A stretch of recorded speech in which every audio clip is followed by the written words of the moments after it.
ये लाइव दिखाई दे रहा है दोस्तों आप लोगों को। संगीता, पवन, प्रिंस, ओपी, अमन, कुंदन। देखिए कल आपकी क्लास नहीं हो पाई थी पर आज आपकी क्लास पूरी होगी। देखिए आज की क्लास में नया कंसेप्ट शुरू करने जा रहा हूं, कॉन्गुरेंसी, सर्वांग समता। ठीक है ना, ट्राइंगलों की कॉन्गुरेंसी, सर्वांग समता। ठीक है, कॉन्गुरेंसी,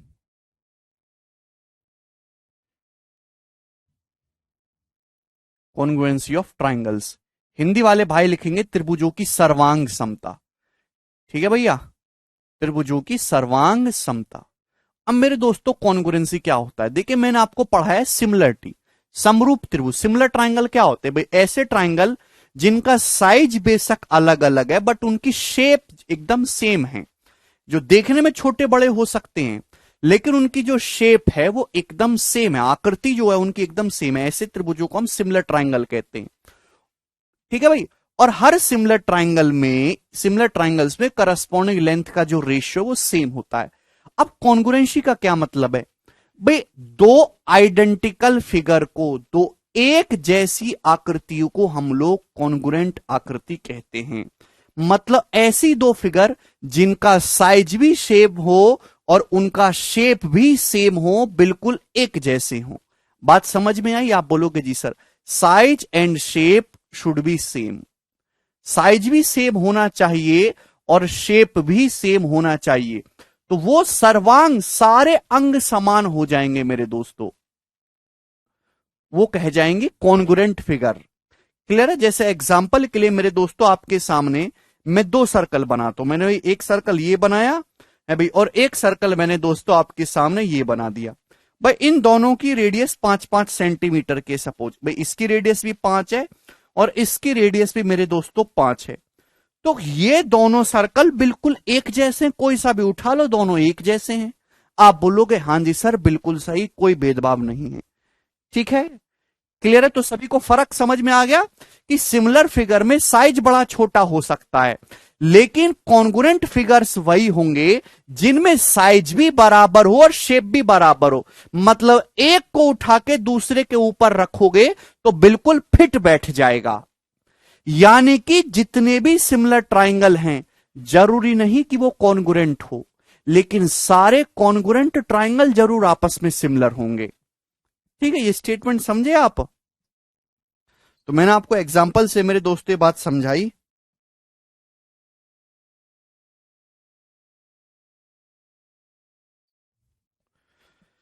ठीक है भाई, चलेगा, अब समझने की कोशिश करेगा मेरे दोस्तों। तो ये सबसे पहले मैंने आपको समझाया कि कॉन्ग्रुएंसी क्या होती है, कॉन्ग्रुएंट फिगर क्या होते हैं। ठीक है ना, साइज और शेप दोनों सेम होना चाहिए। अब मेरे दोस्तों मैं आपके सामने दो सिमिलर ट्राइंगल बनाता हूं मेरे प्यारे भाई। मैं आपके सामने दो ट्राइंगल बनाता हूं। देखिए मेरे दोस्तों, एक ट्राइंगल इस प्रकार से है और मेरे दोस्तों दूसरा ट्राइंगल आपके सामने इस प्रकार से। मैंने आपके सामने ये दो ट्राइंगल बना दिए।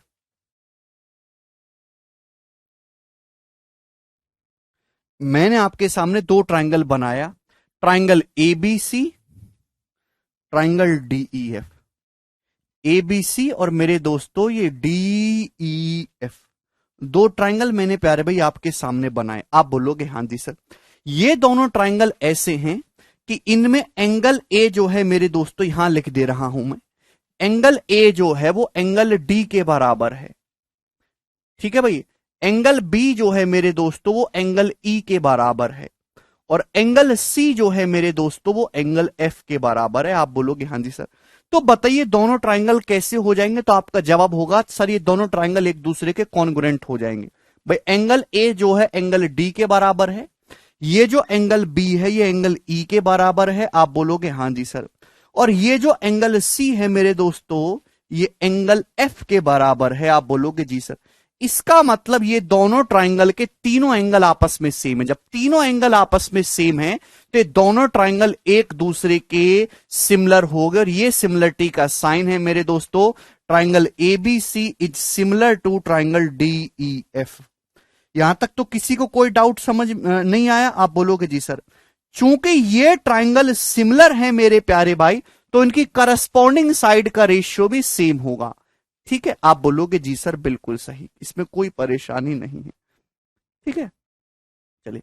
लेकिन इसके साथ साथ सवाल में यह भी दे रखा है कि एसी की जो लंबाई है, साइड एसी की जो लंबाई है वो डीएफ के बराबर है। सवाल में आपको यह भी दे रखा है, सपोज एसी की जो लंबाई है मेरे दोस्तों वो किसके बराबर है, डीएफ के बराबर है, ये भी आपको गिवन है। तो अब क्या होगा, अब ये होते ही मेरे दोस्तों हो जाएगा अनर्थ। कैसे भाई, यहां एंगल बी के सामने की साइड एसी या एंगल ई के सामने की साइड डीएफ, ये तो करस्पॉन्डिंग साइड है, ये तो करस्पॉन्डिंग साइड है। आप बोलोगे जी सर, यानी कि करस्पॉन्डिंग साइड सेम है। जब करस्पॉन्डिंग साइड सेम है तो करस्पॉन्डिंग साइड का रेशियो कितना है दोस्तों, 1:1, यानी कि ये दोनों सिमिलर ट्राइंगल ऐसे बन गए हैं जहां करस्पॉन्डिंग साइड सेम आ रही हैं, करस्पॉन्डिंग साइड इक्वल हैं, करस्पॉन्डिंग साइड का रेशियो 1:1 है। इसका मतलब जब यहां पे संगत लंबाई का अनुपात 1:1 है तो इन दोनों ट्राइंगल की हर करस्पॉन्डिंग लेंथ आपस में सिमिलर का मतलब समरूप पवन इक्वल होनी चाहिए मेरे दोस्तों। अगर एसी से डीएफ का रेशियो 1:1 है तो एंगल ए के सामने की साइड बीसी या एंगल डी के सामने की साइड ईएफ ये भी इक्वल होनी चाहिए। क्लियर है, आप बोलोगे हां जी सर मेरे दोस्त, यानी कि बीसी जो है वो किसके बराबर आ गया, डीएफ के बराबर आ गया। आप बोलोगे जी सर बिल्कुल सही, यहां करस्पॉन्डिंग साइड का रेशियो 1:1 है। समझ में आ रहा है। सेम भाई यहां एंगल सी के सामने ए बी है, यहां एंगल एफ के सामने डीई है, भाई ये भी इक्वल हो जाएगा, यानी कि ए बी जो है वो डीई के बराबर हो जाएगा। आप बोलोगे जी सर बिल्कुल सही, ए बी बराबर डी। तो इन दोनों ट्राइंगल में क्या हुआ, इन दोनों ट्राइंगल में भाई ये सिमिलर तो थे ही थे। भाई रिकॉर्डेड नहीं है, साड़ी बुद्धि नीतीश, तुम रिकॉर्डेड हो, हैं तुम्हारी जिंदगी रिकॉर्डेड चल रही है, हैं सुबह रात खाओ, दोपहर को गाली खाओ, शाम को गाली खाओ, चुपचाप सो जाओ, कचरा मुंह बंद करके पढ़ा नहीं जाता। ये आपके सामने दो ट्राइंगल बनाए गए, तीनों एंगल सेम है। जब तीनों एंगल सेम है तो ये सिमिलर ट्राइंगल है, समरूप। लेकिन अगर किन्हीं भी दो सिमिलर ट्राइंगल में करस्पॉन्डिंग साइड का रेशियो 1:1 हो गया, करस्पॉन्डिंग लेंथ का रेशियो 1:1 हो गया, तो यानी कि करस्पॉन्डिंग साइड का रेशियो 1:1 होने से हर करस्पॉन्डिंग लंबाई सेम हो जाएगी। यानी कि जो ये ट्राइंगल है बिल्कुल ऐसा ही ये ट्राइंगल है, इन दोनों में कोई फर्क नहीं होगा।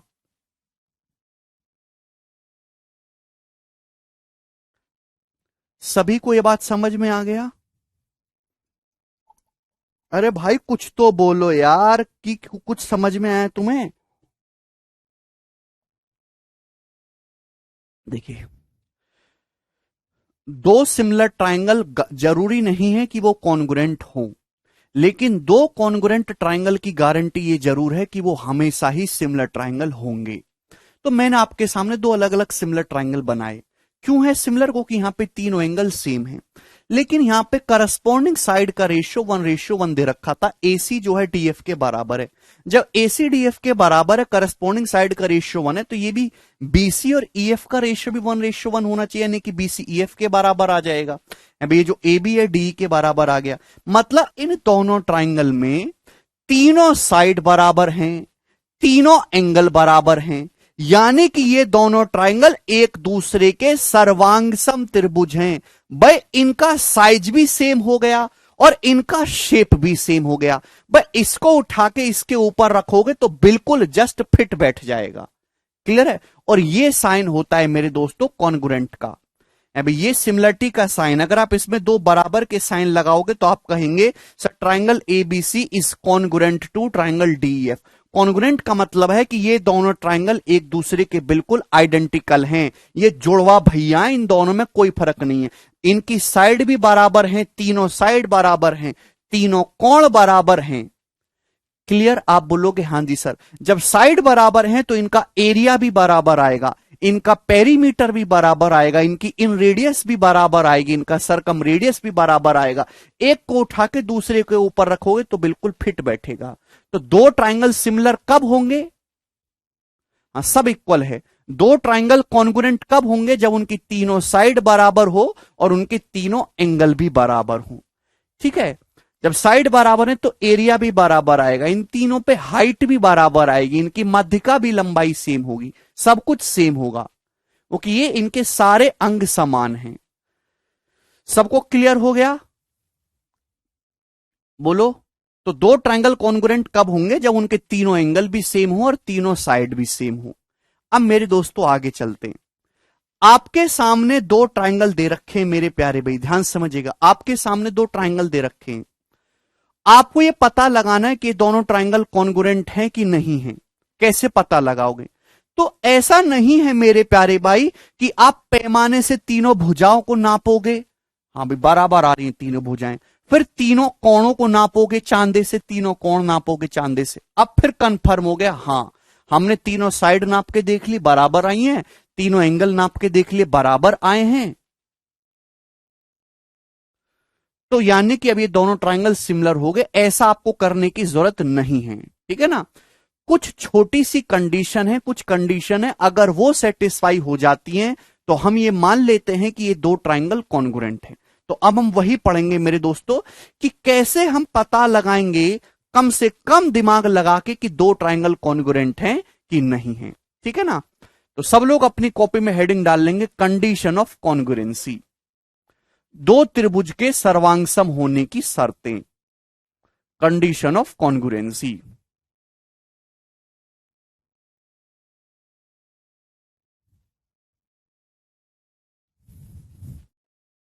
कंडीशन ऑफ कॉन्ग्रुएंसी, दो त्रिभुज के सर्वांगसम होने की शर्तें। क्लियर है? चलिए, तो सबसे पहली क्या कंडीशन है? आप सभी लोगों ने नाइन्थ क्लास में पढ़ा होगा, सभी को याद होगा। है भाई, कुछ नकल मार विद्यार्थी भी हैं, उनको कुछ नहीं पता है, तो देखते रहें वो चुपचाप, बकर बकर ना करें। सबसे पहली कंडीशन है SSS। है भाई, मतलब क्या इसका? Side side side. दोस्तों, भुजा भुजा भुजा, साइड साइड साइड, यानी कि भुजा भुजा भुजा। सबसे पहली कंडीशन, साइड साइड साइड, भुजा भुजा भुजा। फर्स्ट कंडीशन क्या है मेरे दोस्तों? इस बात का मतलब, इस बात का मतलब यह है कि अगर मैं आपके सामने दो अलग अलग ट्रायंगल बनाता हूं मेरे दोस्तों, मैं आपके सामने दो ट्रायंगल बना रहा हूं।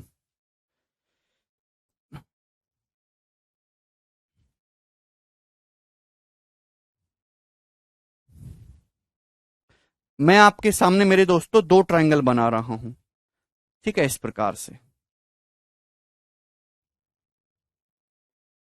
दो ट्रायंगल मैंने आपके सामने बनाए भैया जी, ABC और DEF।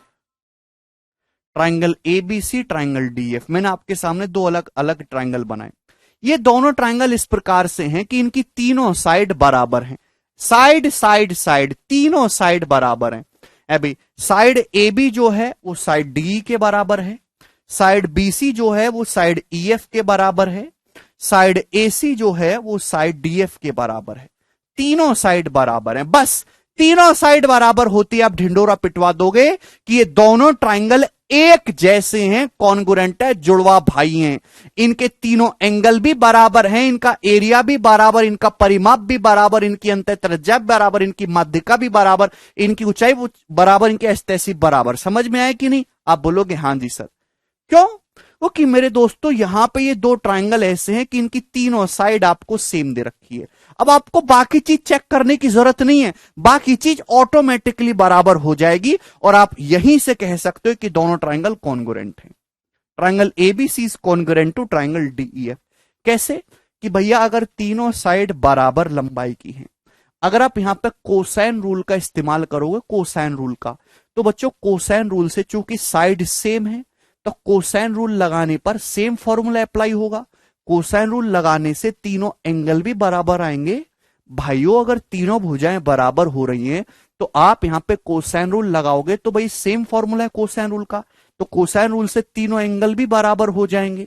जब तीनों एंगल बराबर हो जाएंगे मेरे प्यारे भाई, और साइड बराबर दे ही रखी हैं, तो यानी कि सब कुछ बराबर हो गया, फिर तो ये दोनों ट्रायंगल एक दूसरे के कॉन्ग्रुएंट हो जाएंगे। ठीक है? कोई तकलीफ? समझ में आया?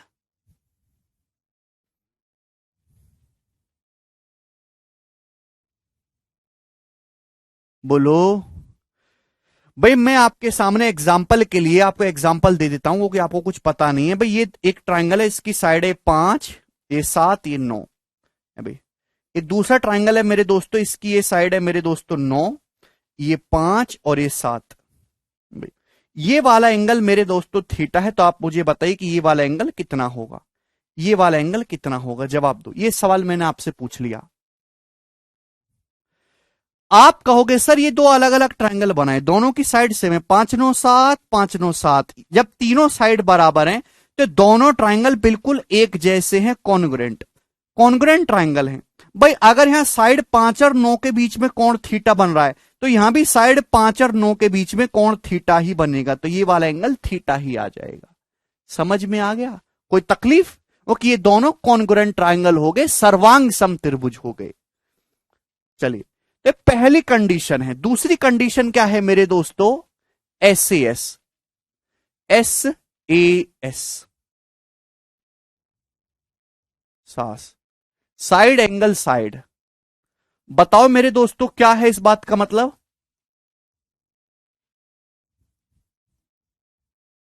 साइड एंगल साइड, ठीक है ना स्टूडेंट, बताइएगा जल्दी से।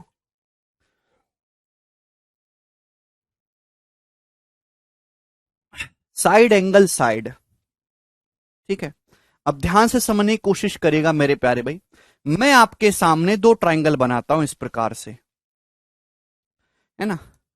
मैं आपके सामने मेरे दोस्तों दो ट्रायंगल बनाता हूं इस प्रकार से।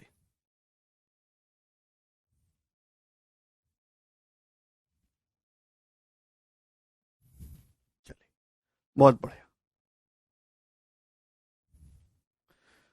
तो दोस्त मैंने आपके सामने यहां पे दो ट्रायंगल बनाए है भाई, ट्रायंगल एबीसी और ट्रायंगल डीईएफ। ठीक है जी, ट्रायंगल एबीसी और प्यारे स्टूडेंट ट्रायंगल डीईएफ। आप बोलोगे हाँ जी सर। अगर मेरे प्यारे भाई दो ट्रायंगल ऐसे हैं कि मेरे दोस्तों उनकी दो साइड बराबर हैं और उनके बीच का एंगल ही होना चाहिए, बीच का एंगल बराबर है, तो वो दोनों ट्रायंगल कॉन्ग्रुएंट हो जाएंगे। मैंने आपके सामने दो अलग अलग ट्रायंगल बनाए। ऐसा दे रखा है कि साइड ए बी जो है वो साइड डी के बराबर है, साइड एसी जो है वो साइड डीएफ के बराबर है। आप बोलोगे हां जी सर, ठीक है भाई। और मेरे दोस्तों ये ये वाला एंगल थीटा है और ये वाला एंगल भी थीटा है मेरे दोस्तों, ये दोनों एंगल सेम है। अगर किन्हीं दो अलग अलग ट्रायंगल में दो साइड बराबर है, दिख रही है दो साइड बराबर, side A B side D के बराबर है, side A C side D F के बराबर है, और उन्हीं दोनों साइड के बीच वाला एंगल बराबर होना चाहिए। ऐसा नहीं है कि ये थीटा दे रखा है इसमें, ये थीटा दे रखा है, तो गड़बड़ है। उन्हीं दोनों साइड के बीच वाला एंगल, अगर ऐसा आपको किन्हीं दो ट्रायंगल में दिख रहा है तो आप खड़ल्ले से बोलेंगे कि ये दोनों जुड़वा भैया हैं, ये दोनों कॉन्ग्रुएंट ट्रायंगल हैं, सर्वांग समत्रिभुज हैं। इनकी तीसरी साइड भी बराबर होगी, इनकी हर एक चीज बराबर होगी। क्लियर है? क्योंकि अगर ये दो साइड बराबर हैं, बीच का एंगल बराबर है, तो कोसाइन रूल लगाओगे। कोसाइन रूल लगाने से भाई तीसरी साइड, क्योंकि डाटा सेम है दोनों ट्रायंगल में, तीसरी साइड भी बराबर आ जाएगी। क्लियर है? आप बोलोगे हां जी सर। आगे चलते हैं, ठीक है। तो अगर किन्हीं भी दो अलग अलग ट्रायंगल में दो साइड बराबर है, बीच का एंगल सेम है, तो आप कहोगे सर वो कॉन्ग्रुएंट ट्रायंगल है, उनमें सब कुछ बराबर है। तीसरी कंडीशन मेरे दोस्तों क्या है, बताइए जल्दी से जवाब दीजिए, जल्दी से।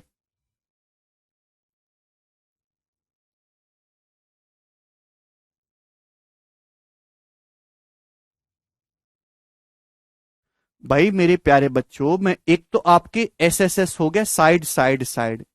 दूसरा मेरे प्यारे भाई ट्रिपल ए, ट्रिपल ए तो कुछ होता ही नहीं, A S A, angle side angle है, एंगल एंगल साइड। देखिए मेरे दोस्तों ध्यान से सुनिएगा, एंगल एंगल साइड, ये जो भी आप बता रहे हो वो गलत है। मैंने आपसे एक स्टेटमेंट क्या बोला, मैंने आपसे बोला है, देखिए अगर किन्हीं भी दो सिमिलर ट्राइंगल में करस्पॉन्डिंग साइड का रेशियो सेम हो गया तो वो दोनों कॉन्ग्रुएंट ट्राइंगल हो जाएंगे। अगर किन्हीं भी दो सिमिलर ट्राइंगल में करस्पॉन्डिंग साइड का रेशियो सेम हो गया तो वो सिमिलर ट्राइंगल हो जाएंगे। कुछ बच्चे कह रहे हैं एंगल एंगल साइड, है ना, वो कि 9वीं क्लास में उनको पढ़ाया गया होगा, लेकिन आज आप 9वीं से काफी ज्यादा आगे निकल चुके हो, ठीक है ना। अपना खुद का दिमाग लगाना सीखिए। मैं आपके सामने दो अलग अलग ट्राइंगल बनाता हूं, दो अलग अलग ट्राइंगल अभी एंगल एंगल साइड, है ना भाई। यहां पे दो एंगल बराबर दे रखे भाई, ये वाला जो एंगल है थीटा, यहां ये वाला एंगल थीटा है। आप बोलोगे जी सर बिल्कुल सही। मेरे दोस्तों यहां ये वाला एंगल अल्फा, यहां ये वाला एंगल अल्फा है, दो एंगल बराबर दे रखे हैं। आपके सामने मैंने दो ट्राइंगल बनाए, ट्राइंगल एबीसी और ट्राइंगल डीईएफ, ठीक है भाई।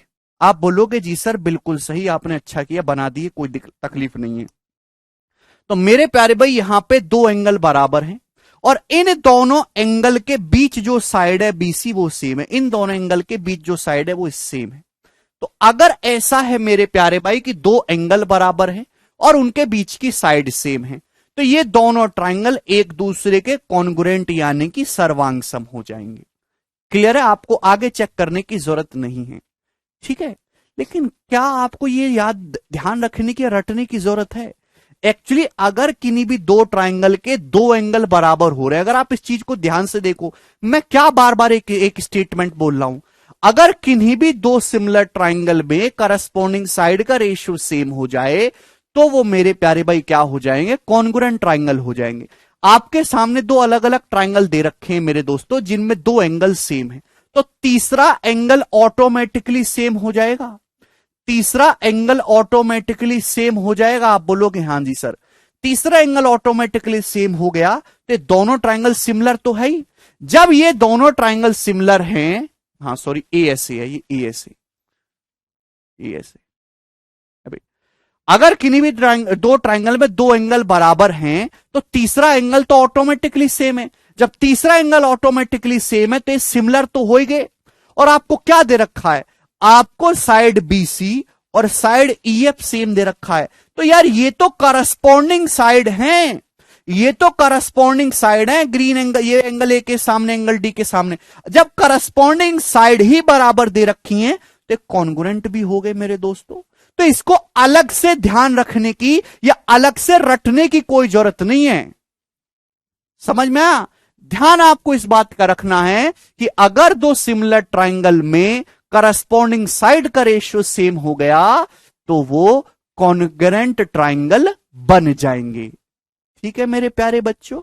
इसको आपको अलग से रटने की कोई जरूरत नहीं है, ठीक है ना। 9th क्लास में पढ़े थे, वहां की बात वहां छोड़ दो, ठीक है, वहां कम दिमाग था आप में, आज है थोड़ा बहुत। क्लियर है, तो आपको ध्यान रखना है ये साइड एंगल साइड प्रॉपर्टी आपको ध्यान रखनी है student, side side side property ध्यान रखनी है, चलेगा। इसके बाद जो मोस्ट इंपॉर्टेंट है third,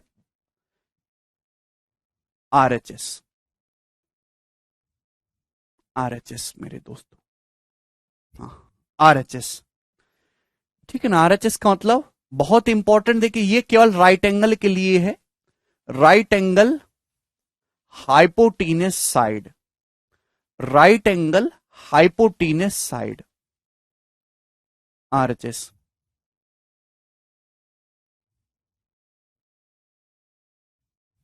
right angle hypotenuse side, right angle 90 degree, hypotenuse कर्ण, एस मतलब साइड। दलचंद सैनी पलवा कह रहे हैं सर राजस्थान में नेट नहीं चल रहा है, कि कब से नहीं चल रहा राजस्थान में नेट। ये दोस्तों ये प्रॉपर्टी केवल राइट एंगल ट्राइंगल के लिए है, ध्यान से समझिएगा। अगर आपके सामने दो अलग अलग राइट एंगल ट्राइंगल बनाता हूं, मैं आपके सामने में दो राइट एंगल ट्राइंगल बनाता हूं प्यारे बच्चे, आपके सामने में दो राइट एंगल ट्राइंगल बनाता हूं,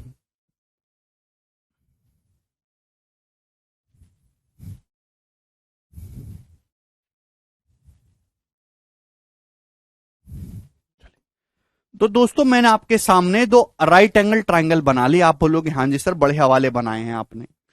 तो मेरे प्यारे भाई ये राइट एंगल ट्राइंगल है एबीसी और दोस्तों राइट एंगल ट्राइंगल है डीईएफ। ये राइट एंगल ट्राइंगल है स्टूडेंट, DEF। ठीक है, तो राइट एंगल ट्राइंगल्स में एक चीज तो हमेशा कॉमन होती है, वो होती है 90 डिग्री का। भाई इसमें भी एक एंगल 90 डिग्री होगा, इसमें भी एक एंगल 90 डिग्री होगा, तभी तो राइट एंगल ट्राइंगल है ये। आप बोलोगे जी सर। तो मैं आपसे कहना चाहता हूं, अगर किन्हीं दो राइट एंगल ट्राइंगल में हाइपोटेनस सेम है और एक कोई साइड सेम है, तो दोनों राइट एंगल ट्राइंगल एक दूसरे के कॉन्ग्रुएंट हो जाएंगे। बात समझ में आई? अगर मेरे प्यारे भाई किन्हीं दो राइट एंगल ट्राइंगल में, पहली बात तो राइट एंगल होना चाहिए, हाइपोटेनस सेम है, हाइपोटेनस सेम है मेरे दोस्तों, यहां इसका हाइपोटेनस और इसका हाइपोटेनस बराबर है, और कोई एक साइड सेम है, तो दोनों राइट एंगल ट्राइंगल एक दूसरे के कॉन्ग्रुएंट हो जाएंगे मेरे प्यारे भाई। यानी कि कोई एक साइड सेम है, सपोज ए बी जो है डी के बराबर है, तो दोनों ट्राइंगल एक दूसरे के कॉन्ग्रुएंट हो गए। कैसे? क्योंकि अगर दो साइड यहां बराबर आपको मिल गई, भाई हाइपोटेनस बराबर है, एक साइड बराबर है, तो पाइथागोरस से तीसरी साइड भी बराबर आ जाएगी। पाइथागोरस लगाने पर तीसरी साइड भी सेम आ जाएगी।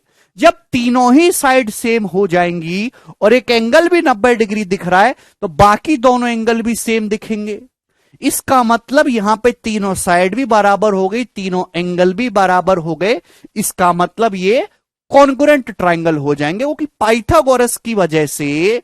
अब यहां पे जब दो साइड सेम है, जो थर्ड साइड सेम आ जाएगी पाइथागोरस से, ये BC भी EF के बराबर आ जाएगा।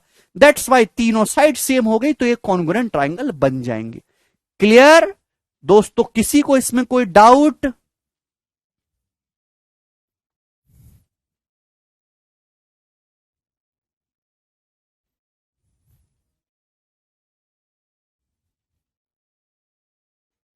सर कोई भी फैमिली अपने बच्चों को गवर्नमेंट स्कूल में नहीं पढ़ाना चाहती, बट बनाना गवर्नमेंट टीचर ही चाहते हैं।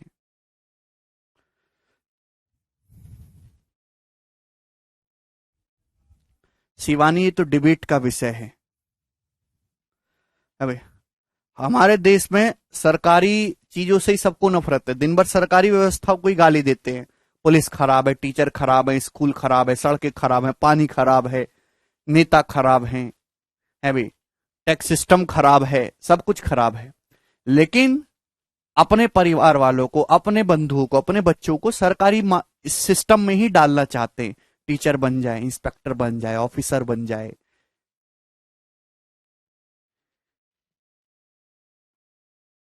एक चीज, केवल एक चीज, मोदी जी एक ऑर्डर पास करें, आए रात को 8 बजे, एक बात बोलें और सारी समस्याएं खत्म।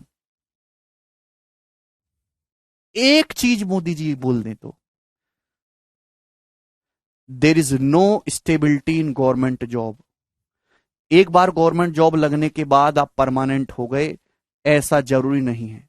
आप काम कर रहे हो तो ठीक है, और नहीं काम करें, आपकी 2 शिकायत आई, तो तीसरी शिकायत पे आपको लात मार के बाहर फेंक दिया जाएगा। बस ऐसा बोल दें। Just like private system, private job में आदमी अच्छा काम करके दिखाता है कंपनी को, तो कंपनी उसकी तनख्वाह 1 लाख से 5 लाख रुपए कर देती है, जो बढ़िया प्राइवेट कंपनी होती है। बढ़िया प्राइवेट कंपनी होती है। जब कभी CSIT में आपका कोई दोस्त काम करता, उससे पूछना कि वो 2 साल पहले 17,000 18,000 रुपए TCS में कमाता था, लेकिन आज जो है वो 50,000 रुपए से कम नहीं कमा रहा होगा। उसको कंपनी फ्रांस भी भेजती है ट्रेनिंग के लिए। अच्छा काम कर रहे हो तो आप टिके हो, नहीं अच्छा काम कर रहे हो तो आपको भगा देंगे। बिल्कुल सिस्टम एक उसमें, मतलब गवर्नमेंट एम्प्लॉय का भी डिलीट करना सिस्टम से उतना ही आसान हो जितना प्राइवेट जॉब में। रेस्टिगेशन लेटर 2 सेकंड में खत्म। या इंक्वायरी पिंक्वायरी लंबे 6-6 साल तक टिके रहते हैं, आधी तनख्वाह आ रही है, ये सब चक्कर खत्म होना चाहिए।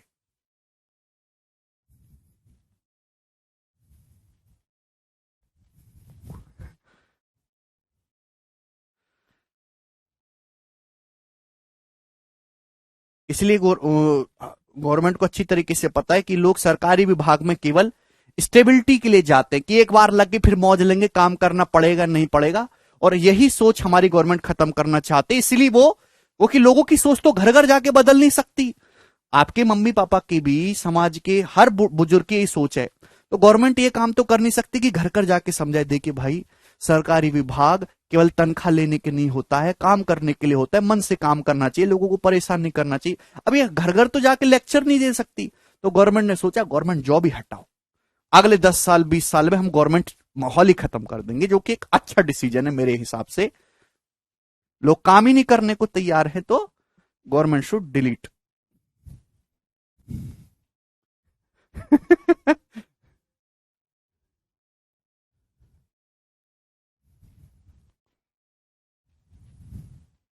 हरिगोपाल कह रहे हैं आपसे कौन पढ़ेगा, तुम कोई पढ़े ना पढ़े, देखिए मैं वैसा आदमी नहीं हूं, और मेरे देश का भला होना चाहिए, मेरा देश तरक्की करना चाहिए, बस मैं तो कुछ भी कर लूंगा।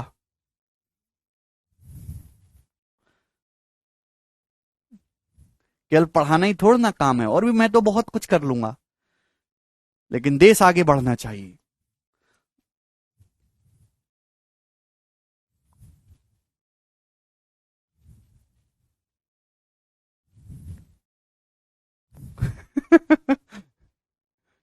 चलिए।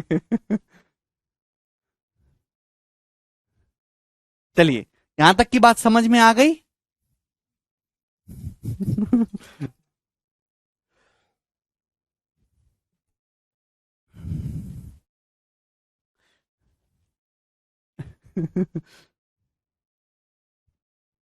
चलो, तो यही 3 कंडीशन हैं, और कुछ नहीं है। दोस्तों, कॉन्ग्रुएंसी का सबसे अच्छा एप्लीकेशन आपको दिखाई देता है आइसोसेलेस ट्राइंगल में, समद्विबाहु त्रिभुज में कॉन्ग्रुएंसी का सबसे अच्छा रूप, सबसे अच्छा प्रकोप आपको दिखाई देता है आइसोसेलेस ट्राइंगल में। थोड़ा डिटेल में डिस्कस करेंगे। मैंने आपके सामने मेरे दोस्तों एक ट्राइंगल बनाया है, ट्राइंगल ए बी सी। ठीक है दोस्त, मैंने आपके सामने एक ट्राइंगल बनाया, ट्राइंगल ए बी सी। आप बोलोगे जी सर बहुत बढ़िया अच्छा ट्राइंगल है, जिसमें साइड ए बी जो है वो साइड ए सी के बराबर है। साइड ए बी जो है साइड ए सी के बराबर है, यानी कि मेरे दोस्तों कैसा ट्राइंगल है ये, आइसोसेलेस ट्राइंगल है। अभी मेरी क्लिप काट के यूट्यूब पे डाल देंगे आधी अधूरी बात, फिर कहेंगे सर क्या कह रहे हैं। ये रॉन्ग इंफॉर्मेशन इतना ज्यादा फैलता है हमारे देश में।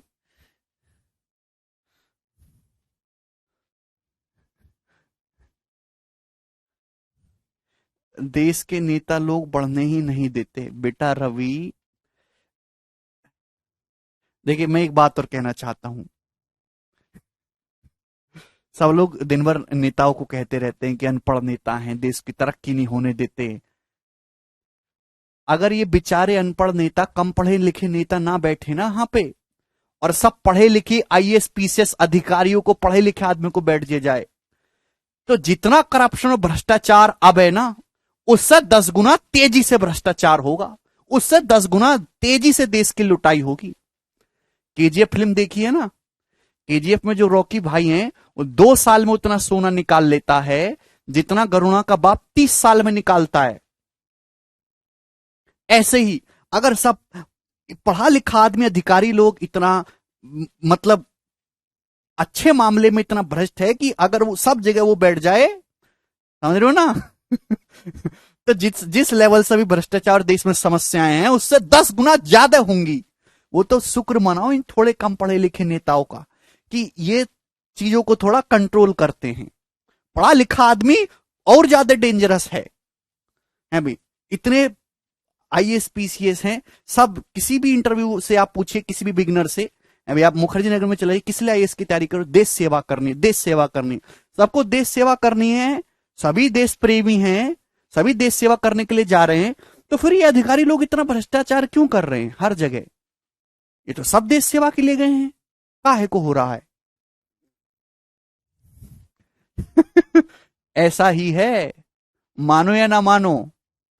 चलिए ये देखिएगा, सिर्फ मना में थोड़े कम पढ़े लिखे पॉलिटिशियन का कि देश को संभाले रखे हैं।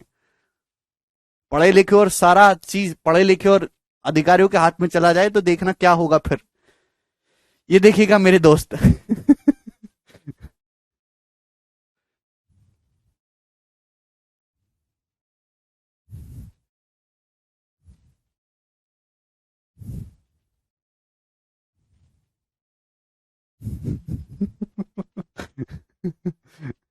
देखिए, आप अपने को अच्छा रखो कि मुझे चाहे कितना भी हो, कितना भी मुझ पे दबाव डाला जाए, कोई गलत काम करे, कोई सहायता शुल्क मिले, लेकिन मैं अपना जो मेरी वैल्यूज हैं, जो मेरे संस्कार है, वो नहीं छोड़ूंगा।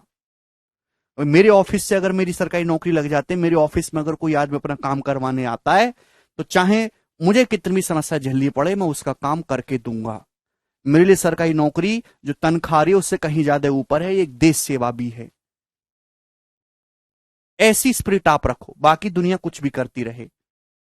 ये देखिए ट्रायंगल एबीसी है। अब मेरे प्यारे भाई ध्यान से समझिएगा, कॉन्ग्रुएंसी का सबसे इंपॉर्टेंट जो है, सबसे बेसिक रूल कहां दिखाई देता है आपको? आइसोसेलेस ट्रायंगल में।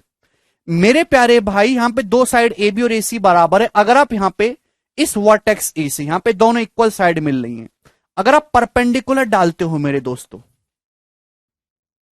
अगर आप यहां पे परपेंडिकुलर डालते हैं एडी,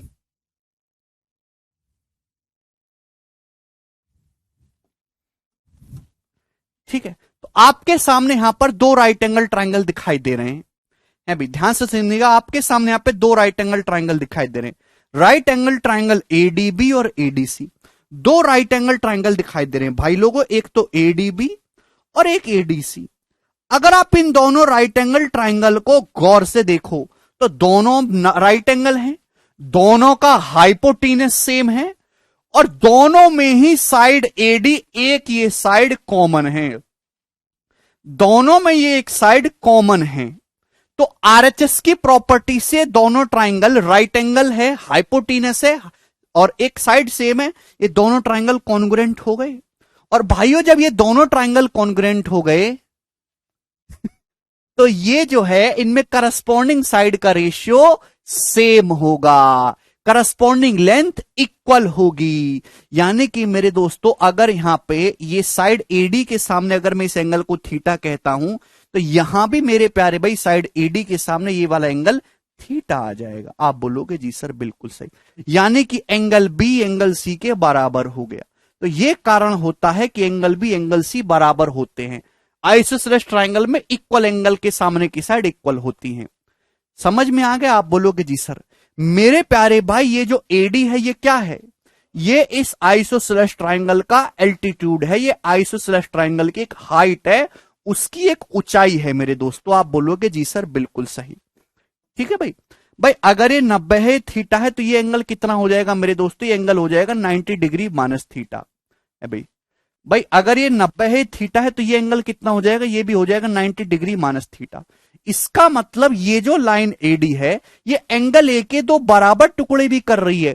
यानी कि ये जो लाइन एडी है, ये एंगल ए का एंगल बाइसेक्टर भी है, एंगल बाइसेक्टर ऑफ बीएसी,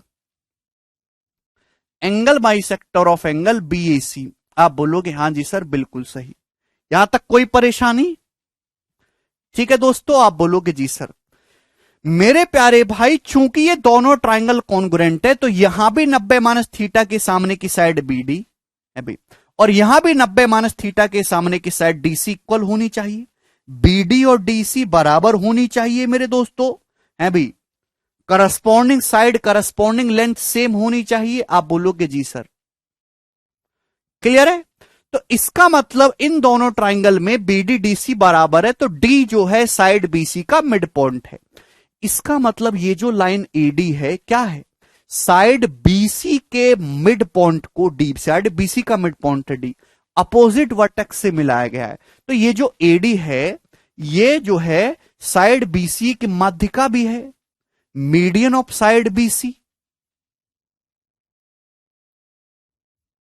भाई ये जो एडी है, ये साइड बीसी की दोस्तों एक माध्यिका भी है। मतलब यही लाइन आपकी एल्टीट्यूड है, यही लाइन एडी एंगल बाइसेक्टर हो रही है, यही लाइन आपकी साइड बीसी की माध्यिका हो रही है। अच्छा, मैंने आपको एक चीज और पढ़ाई है दोस्तों, क्या? परपेंडिकुलर बाइसेक्टर, लंब समद्वि भाजक। अभी एक ऐसी लाइन मेरे दोस्तों जो परपेंडिकुलर भी हो और बाइसेक्ट भी करे, परपेंडिकुलर बाइसेक्टर कहते हैं हम लोग। तो ये जो लाइन एडी है, साइड बीसी के दो बराबर टुकड़े कर रही है, बीडी डीसी बराबर है, और साइड एडी के ऊपर परपेंडिकुलर भी है। तो यानी कि ये जो है लाइन एडी, ये साइड बीसी का परपेंडिकुलर बाइसेक्टर भी है। तो सब कुछ यही एक लाइन है, परपेंडिकुलर बाइसेक्टर ऑफ बीसी।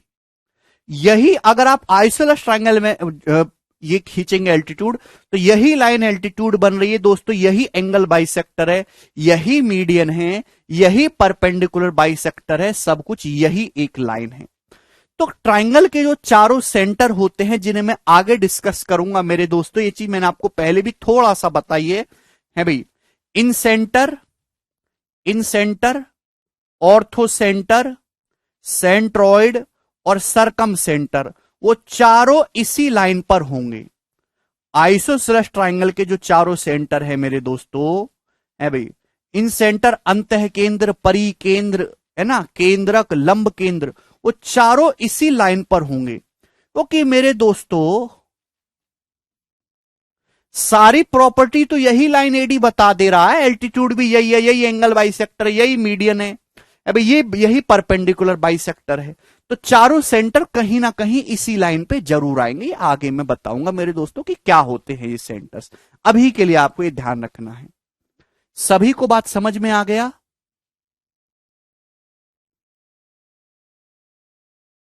बिल्कुल सही हिमांशु जी, मतलब सेंट्रॉइड, केंद्रक, ये मैं पहले ही लिखवा चुका हूं, ये मैं लिखवा चुका हूं कि इनका नाम क्या क्या है हिंदी में और इंग्लिश में। ठीक है दोस्तों, आगे चलें। आप बोलोगे जी सर बिल्कुल सही। नेक्स्ट कंसेप्ट को समझिएगा, आप उसके बाद सवाल करेंगे ध्यान से। एच ऑर्थो सेंटर, लंब केंद्र। आप लोग पढ़ते लिखते तो हो नहीं, चलो पढ़ लिख भी ले तो रिवीजन कर लिया करो टाइम टू टाइम। जो चीज मैंने आपको बता दी वो आपको याद क्यों नहीं है, बताओ? नहीं अनुराधा?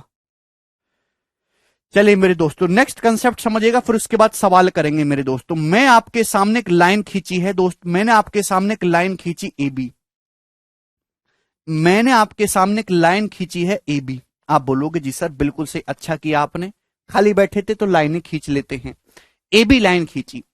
अब मेरे दोस्तों इस लाइन का मैं परपेंडिकुलर बाइसेक्टर खींचता हूं, परपेंडिकुलर बाइसेक्टर।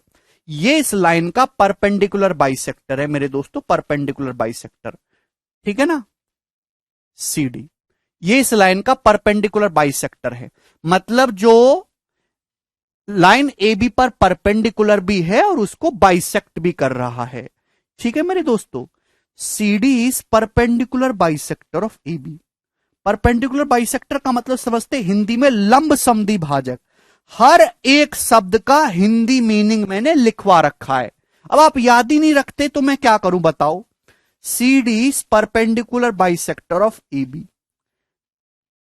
ये लाइन ऐसी है, आपके पास एक सीधी रेखा थी ए बी, जो ये लाइन सी डी ऐसी जो ए बी पे परपेंडिकुलर 90 डिग्री के एंगल पर भी है और उसके बाइसेक्ट भी कर रही है, ए बी के दो बराबर टुकड़े भी कर रही है। ठीक है ना? चलिए, अगर आप इस परपेंडिकुलर बाइसेक्टर पर कहीं भी कोई पॉइंट ले लो, कहीं भी अपनी मर्जी से, जहां आपको पसंद आ रहा है, जहां आपको पसंद आ रहा है, P is any point on C D.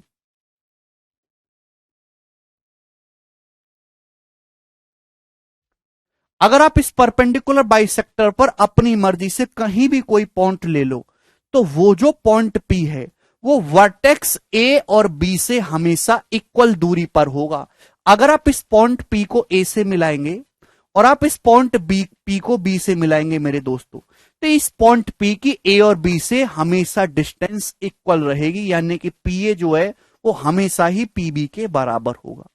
क्यों बराबर होगा मेरे दोस्तों? इस लाइन पर स्थित किसी भी पॉइंट की हमेशा A और B से डिस्टेंस ऑलवेज इक्वल होगी। क्यों इक्वल होगी दोस्तों? कि यहां पे आपको दो राइट एंगल ट्रायंगल दिखाई दे रहे हैं, दोनों एक दूसरे के कॉन्ग्रुएंट हैं। यहां पे आपको दो राइट एंगल ट्रायंगल दिखाई दे रहे हैं बच्चों, एक तो पीडीए और दूसरा राइट एंगल ट्रायंगल है पीडीबी। ये दोनों राइट एंगल ट्रायंगल स्टूडेंट्स एक दूसरे के कॉन्ग्रुएंट सर्वांग सम है। भाई दोनों ही राइट एंगल ट्रायंगल है, दोनों में ही साइड पीडी कॉमन है। आप बोलोगे जी सर साइड पीडी कॉमन है, और दोनों ही मेरे दोस्तों एडी और डीबी बराबर बराबर हैं। ठीक है, एडी और डीबी बराबर बराबर हैं। अब बताओ, दो साइड बराबर है, उनके बीच का एंगल बराबर है, तो पाइथागोरस ये मतलब दो साइड बराबर, उनके बीच के एंगल बराबर है, तो साइड एंगल साइड की प्रॉपर्टी से ये दोनों ट्राइंगल कॉन्ग्रुएंट हो गए। भाई ये वाली साइड दोनों ट्राइंगल में कॉमन है, बीच के एंगल 90-90 डिग्री, ये एडीडी भी बराबर है, तो कॉन्ग्रुएंट हो गए। कॉन्ग्रुएंट होने की वजह से 90 डिग्री के सामने पीबी और ये पीए पीबी इक्वल हो जाएगा। क्लियर? सभी को समझ में आ गया? आप बोलोगे हाँ जी सर समझ आ गया। अब सवाल करिए मेरे दोस्तों, इस पे बहुत सारे अच्छे अच्छे क्वेश्चंस कराऊंगा मैं। सवाल नंबर 2, जल्दी से जवाब दीजिएगा जी, इस क्वेश्चन का क्या आंसर है, फटाफट प्यारे स्टूडेंट।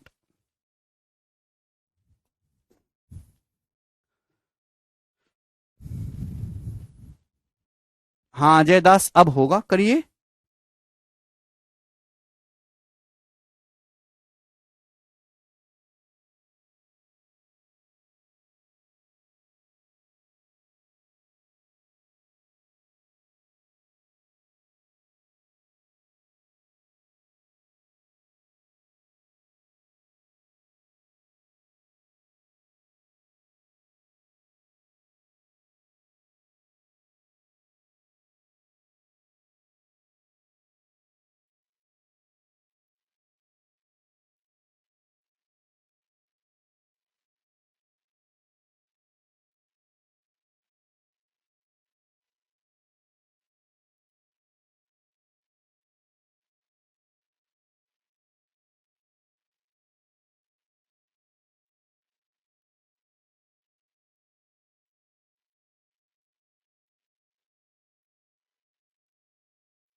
अरे यार सॉरी भैया, 50 है 60 है तो 70 आ जाएगा, ये 70 है 60 है तो 50 हो जाएगा।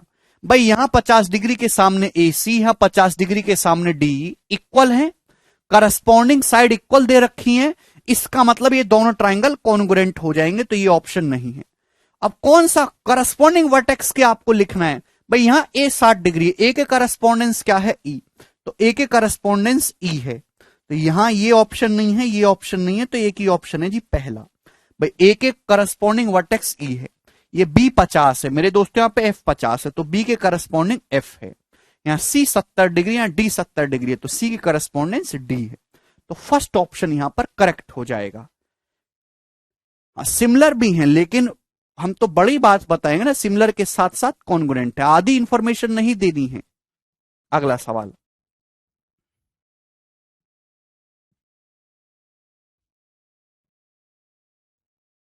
सवाल नंबर है दोस्तों आपके सामने 3, ये बताइएगा जल्दी से।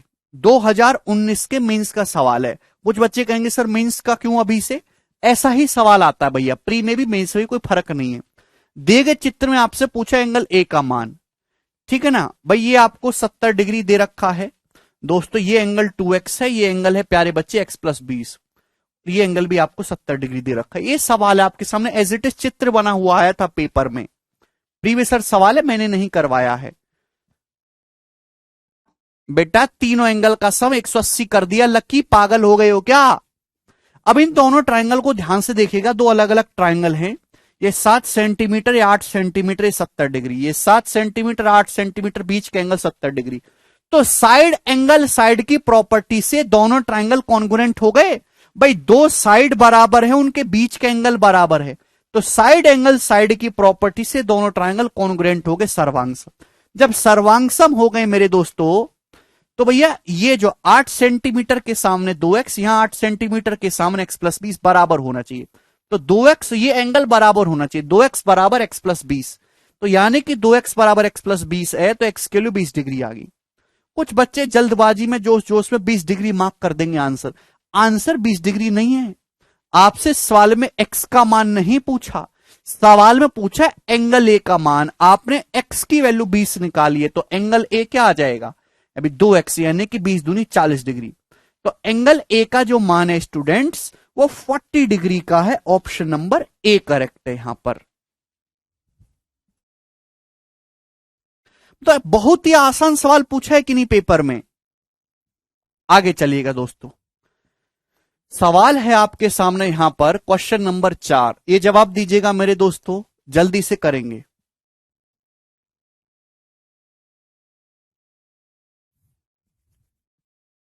गलती मत करो, बहुत बढ़िया सवाल है।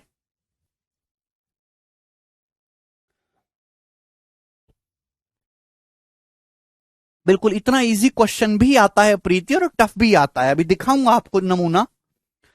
लेट डी एंड ई, एक सवाल से पूरे पेपर को जज मत किया करो। डी और ई दो पॉइंट हैं साइड बीसी पर एक ट्राइंगल एबीसी की, कि एडी एई के बराबर है और एंगल बीडी एंगल ईएसी के बराबर है। A B 3x plus 1, B D 9, AC 34 और ये है, तो आपसे x प्लस वाई पूछा है। तो सबसे पहले चलो मैं आपके सामने एक ट्राइंगल ही बना लेता हूं, ठीक है। हम लोगों ने एक ट्राइंगल बना लिया इस प्रकार से। ट्राइंगल है मेरे दोस्तों यहां पर एबीसी, हमने एक बढ़िया ट्राइंगल बनाया एबीसी। अब स्टूडेंट क्या बोला गया सवाल में? ये बोला गया है कि डी और ई दो पॉइंट है साइड बीसी पर, कि एडी जो है वो ए के बराबर है। तो साइड बीसी पर दो पॉइंट है मेरे दोस्तों, ये हो गया एक डी और ये एक पॉइंट हो गया मेरे दोस्तों ई। एडी ए के बराबर है, तो मैंने दोस्तों ये मिला दिया, एडी को मिला दिया और ए को मिला दिया।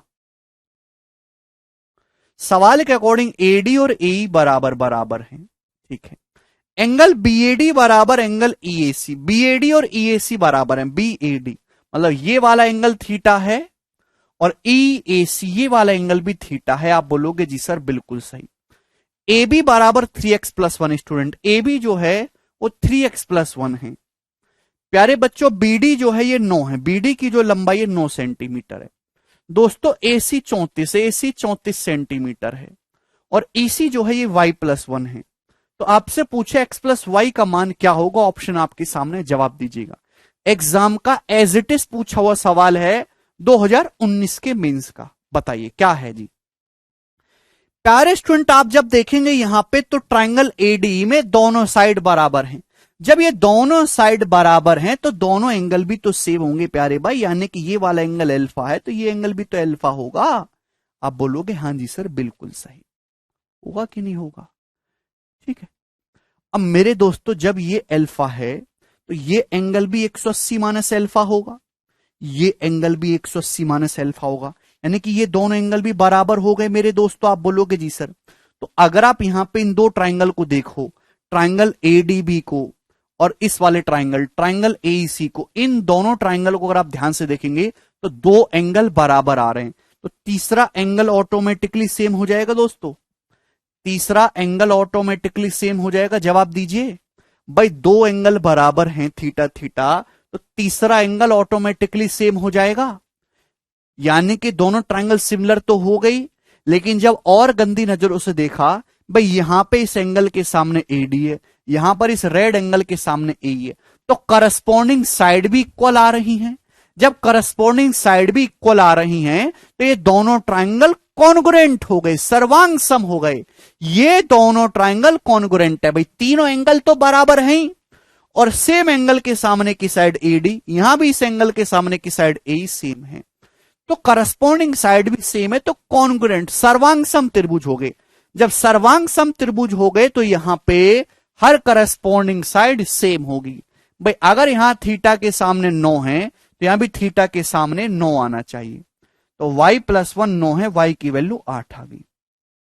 भाई यहां ये रेड एंगल के सामने 3x प्लस 1 है, यहां रेड एंगल के सामने 34 है, तो भाई ये भी 34 होना चाहिए, अभी ये भी 34 होना चाहिए। 3x प्लस 1 34 है, तो x क्या आ जाएगा, 34 माइनस 1 33/3 11, x के लिए 11 आ जाएगी। भैया इस एंगल के सामने 3x प्लस 1 है, या इस एंगल के सामने 34 बराबर होना चाहिए, तो x 11 आ गया। ठीक है भाई, तो x प्लस वाई पूछा है, तो 8 प्लस 11 19 इस क्वेश्चन का आंसर है। बताइए, ये मेंस का सवाल है।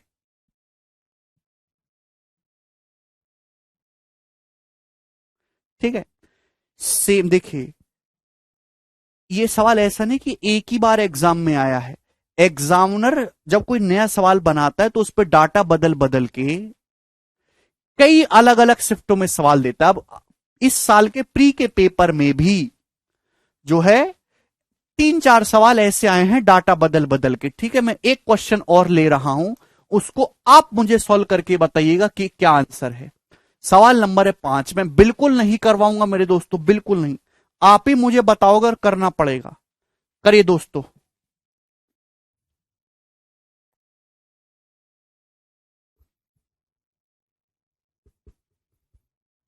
जल्दी से, 30 सेकंड का समय आपके पास है।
ठीक है भाइयों, सभी का आंसर आ गया 3। जिसका आंसर ना है वो थोड़ा सा बैठ कर रो लो, क्योंकि हमारे बच्चे आंसर बता रहे हैं, मैंने तो नहीं बताया उनको। ठीक है भाई, वेरी गुड, कंफर्म, अरे वाह, 2-2 नौकरी लोगे तुम। ये करेगा। अगला सवाल, सवाल है दोस्तों आपके सामने 6 नंबर, बनाइएगा, बहुत ही प्यारा सवाल है। 2018 के प्री का क्वेश्चन पूछा गया है, मुझे आज भी याद है इस सवाल के बारे में, बहुत ही अच्छा सवाल निकला था ये, करने की कोशिश करिएगा जरा।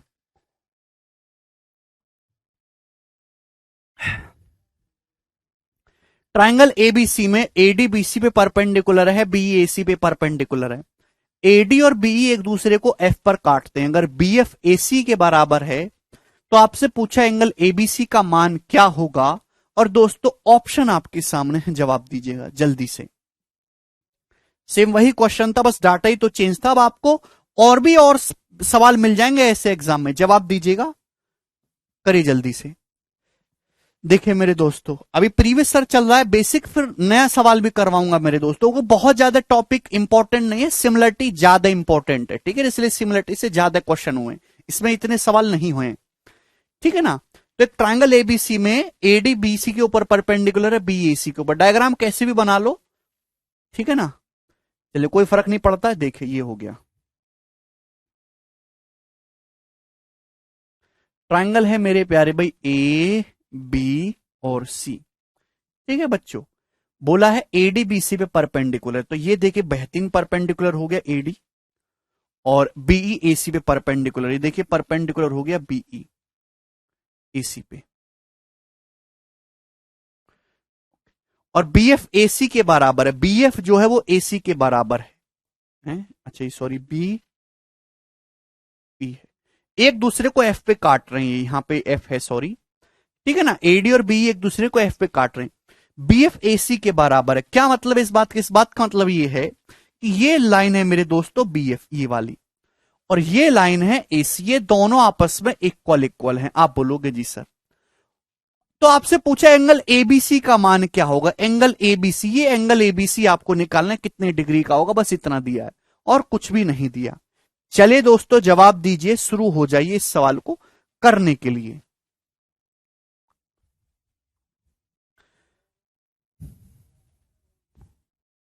Very good Amit. देखिए अगर आप इस सवाल को ध्यान से देखेंगे, देखिए अगर आपके सामने दो दो अलग अलग ट्राइंगल हैं, अलग अलग ट्राइंगल है, दोनों ही राइट एंगल ट्राइंगल है, एक साइड बराबर दे रखे, दो अलग अलग ट्राइंगल हैं, एक साइड बराबर दे रखी है, दोनों राइट एंगल ट्राइंगल भी है, एक एंगल कॉमन भी है, तो गारंटी है कि उसमें कॉन्ग्रुएंसी जरूर लगेगी। ये दो राइट एंगल ट्राइंगल ही है, राइट एंगल ट्राइंगल एडीसी और ये वाला right angle triangle BDF, clear है? ये दोनों कॉन्ग्रुएंट ट्राइंगल बन रहे हैं, कैसे? ध्यान से देखिए, कहीं से भी शुरू हो जाओ भाइयों मेरे। अगर ये एंगल थीटा है, ये 90 है, तो ये वाला एंगल कितना है? 90 माइनस थीटा। आप बोलोगे हाँ जी सर बिल्कुल सही। भाई ये अगर थीटा है, ये 90 है, भाई बीईसी भी तो राइट एंगल है, ये थीटा ये 90 है, तो कितना आ जाएगा? 90 डिग्री माइनस थीटा। आप बोलोगे हाँ जी सर बिल्कुल सही, ये 90 है, ये थीटा। तो आपको यहां पे दो ट्राइंगल दिखाई दे रहे हैं, दोनों ही थीटा 90 90 माइनस थीटा है, दोनों ही थीटा 90 90 माइनस थीटा है, theta 90 90 minus theta, theta 90 90 minus theta. कौन सा? Triangle ADC, right angle triangle ADC और ट्राइंगल ईडीबी। अभी एडीसी और ये बीडी बीडीएफ दोनों, ठीक है, थीटा 90 90 माइनस थीटा है। आप बोलोगे हाँ जी सर। अब गौर से देखेगा, भाई यहां 90 डिग्री के सामने एसी है, यहां 90 डिग्री के सामने बीएफ है, और दोनों इक्वल हैं, एसी और बीएफ इक्वल हैं। इसका मतलब ये दोनों ट्राइंगल एक दूसरे के कॉन्ग्रुएंट सर्वांग सम हैं। भाई यहां भी 90 डिग्री के सामने एसी है, यहां भी 90 डिग्री के सामने बीएफ है, एसी बीएफ बराबर है, तो दोनों कॉन्ग्रुएंट है। तो ट्राइंगल एडीसी और ट्राइंगल बीडीएफ दोनों कॉन्ग्रुएंट हो गए। आप बोलोगे हाँ जी सर। अगर ये कॉन्ग्रुएंट है मेरे दोस्तों, तो यहां करस्पॉन्डिंग साइड इक्वल होनी चाहिए। आप बोलोगे जी सर बिल्कुल इक्वल होनी चाहिए। अब बताओ, भाई यहां थीटा के सामने है एडी, इस वाले ट्राइंगल में थीटा के सामने एडी, भाई यहां थीटा के सामने बीडी है, ये भी इक्वल होनी चाहिए। मतलब भाई यहां थीटा के सामने एडी है, यहां थीटा के सामने बीडी है, इक्वल होनी चाहिए, यानी कि एडी बीडी के बराबर आ गया। और ध्यान से सुनेगा, बस सवाल आपका समाप्त हो गया। अगर आप इस ट्राइंगल को गौर से देखेंगे एडीबी को, तो ट्राइंगल एडीबी एक राइट एंगल ट्राइंगल है, जिसकी दो साइड बराबर है एडीबीडी। राइट एंगल में दो साइड बराबर है, तो ये आइसोसेलेस हो गया, 45 45 90 एंगल 45 डिग्री का हो जाएगा मेरे दोस्तों। यही पूछा था ना एंगल एबीसी, 45 डिग्री क्वेश्चन का आंसर है।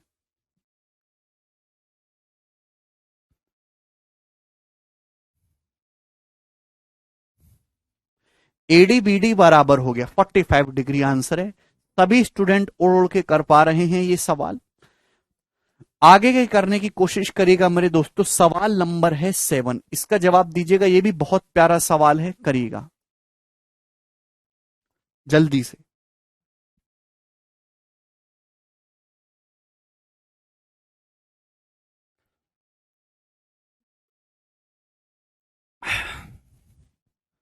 राइट एंगल है ना जी, तो उसका इस्तेमाल करो बेटा। हाँ, in triangle P Q R में एंगल आर 54 डिग्री का है। पी क्यू का जो परपेंडिकुलर बाइसेक्टर है वो साइड क्यू आर को एस पे मिलता है। P Q at S, sorry, P Q का जो परपेंडिकुलर बाइसेक्टर है पॉइंट एस पे, वो क्यू आर को टी पे मिलता है। यदि एंगल टीपीआर 46 डिग्री का है तो आपसे पूछा एंगल पी क्यू आर का मान क्या होगा। ऑप्शन आपके सामने है, करिए।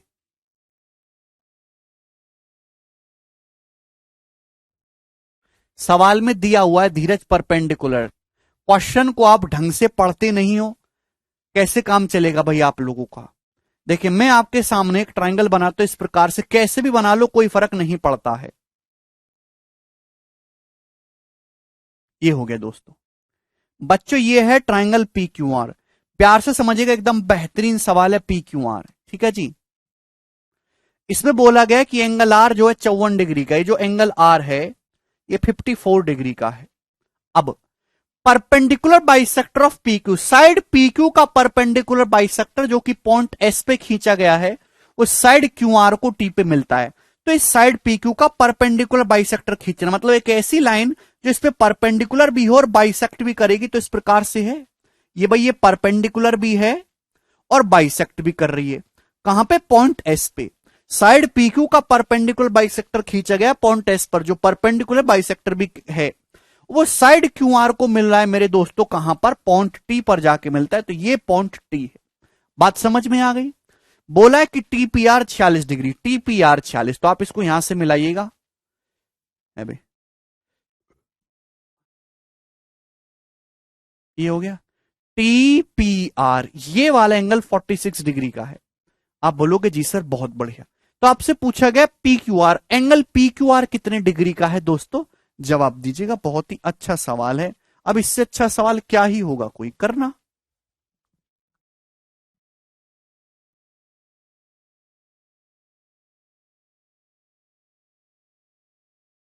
जल्दी से जवाब दीजिएगा। सी सही है। कैसे सही है भाई मेरे दोस्तों? अभी समझाया मैंने आपके सामने, इस बात को अपने मन में बिठा दीजिए। अगर आपके सामने अभी अभी कंसेप्ट समझाया, कौन सा कंसेप्ट समझाया मैंने, इस कंसेप्ट को मन में बिठा लो। कहां मर गया कंसेप्ट? ये वाला। अगर आप किसी भी साइड का परपेंडिकुलर बाइसेक्टर खींचते हैं, उस पे कोई भी पॉइंट पी ले लोगे, ए से बी को मिलाओगे, तो दोनों ट्राइंगल एक दूसरे के कॉन्ग्रुएंट बनते हैं। दोनों ट्राइंगल एक दूसरे के कॉन्ग्रुएंट बनते हैं, ये कंसेप्ट मन में बिठा लो। है भैया, वही तो है मेरे दोस्तों यहां पे। आप ट्राइंगल पी क्यू टी को अगर गौर से देखोगे, ये इस साइड का परपेंडिकुलर बाइसेक्टर है, ए बी 90 ए बी 90, ये दोनों ट्राइंगल एक दूसरे के कॉन्ग्रुएंट है मेरे प्यारे भाई। भाई ये भी सेम हो जाएगा। आप बोलोगे जी सर बिल्कुल सही। क्लियर है, कॉन्ग्रुएंट है ये दोनों ट्राइंगल पीएसटी और क्यूएसटी। तो यहां भी ये एसटी के सामने ये वाला एंगल और यहां एसटी के सामने ये वाला एंगल, दोनों सेम आ जाएगा, कॉन्ग्रुएंट ट्राइंगल है मेरे दोस्तों। Equal equal. भाई अगर 54 और 46 कितना हो गया? 100 डिग्री हो गया ना, 54 46 तो 100 हो गया। तो बाकी सम कितना बचा? 80। भाई किसी भी ट्राइंगल के तीनों एंगल का सम 180 होना चाहिए। भाई 54 और 46 ये जो है 100 हो गया, तो बाकी बचा 80। तो दोनों बराबर हो जाएंगे ना, आधा आधा, 40 40 डिग्री के। तो ये भी 40 डिग्री का है, ये भी 40 डिग्री का है, तो एंगल पी क्यू आर पूछा था, 40 डिग्री आंसर है।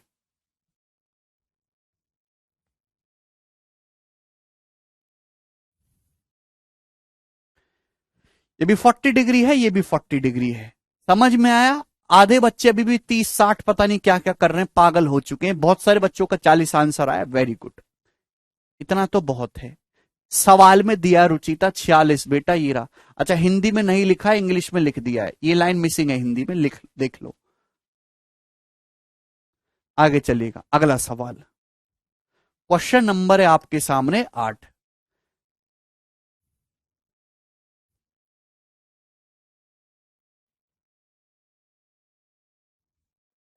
बनाइए दोस्तों जल्दी से, इस क्वेश्चन का क्या आंसर है।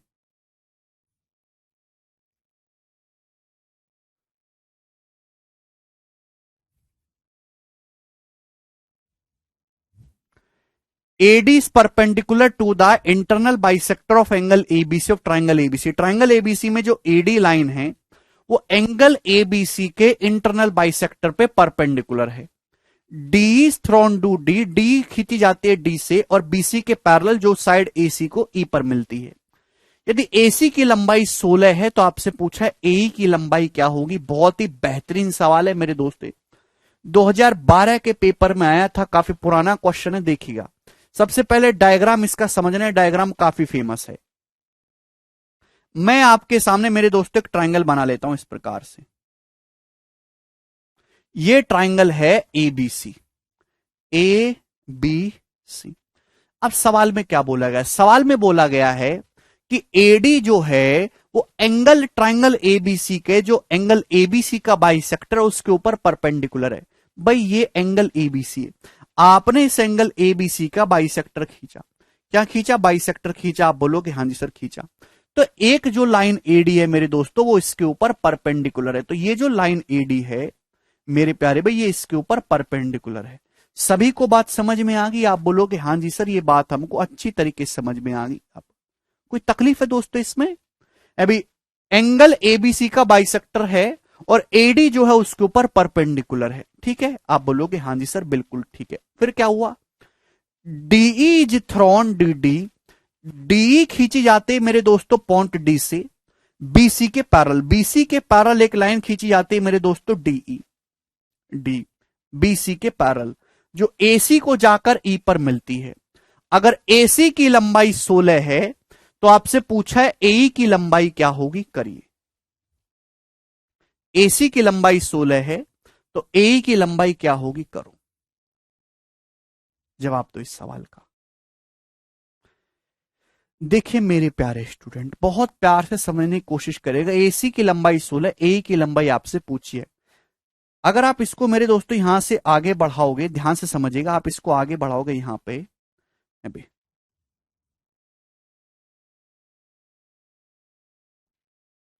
ये है पॉइंट D, इसको आगे बढ़ाइए मेरे दोस्तों यहां पे, पॉइंट सपोज ये है F। अब मेरे प्यारे भाई ध्यान से समझिएगा, परपेंडिकुलर बाइसेक्टर की प्रॉपर्टी को ध्यान रखिएगा। इस ट्राइंगल को देखो, ट्राइंगल ABF को, ये जो ट्राइंगल ABF है, ये जो ट्राइंगल ABF है मेरे दोस्तों, ABF है, ये लाइन एंगल बाइसेक्टर है, एंगल बाइसेक्टर। आप बोलोगे हाँ जी सर एंगल बाइसेक्टर है। और मेरे दोस्तों ये जो AD है ये BD पे परपेंडिकुलर है, 90 है, तो ये एंगल भी 90 होगा। मतलब ये लाइन एंगल बाइसेक्टर है और ये लाइन AF पे परपेंडिकुलर भी है।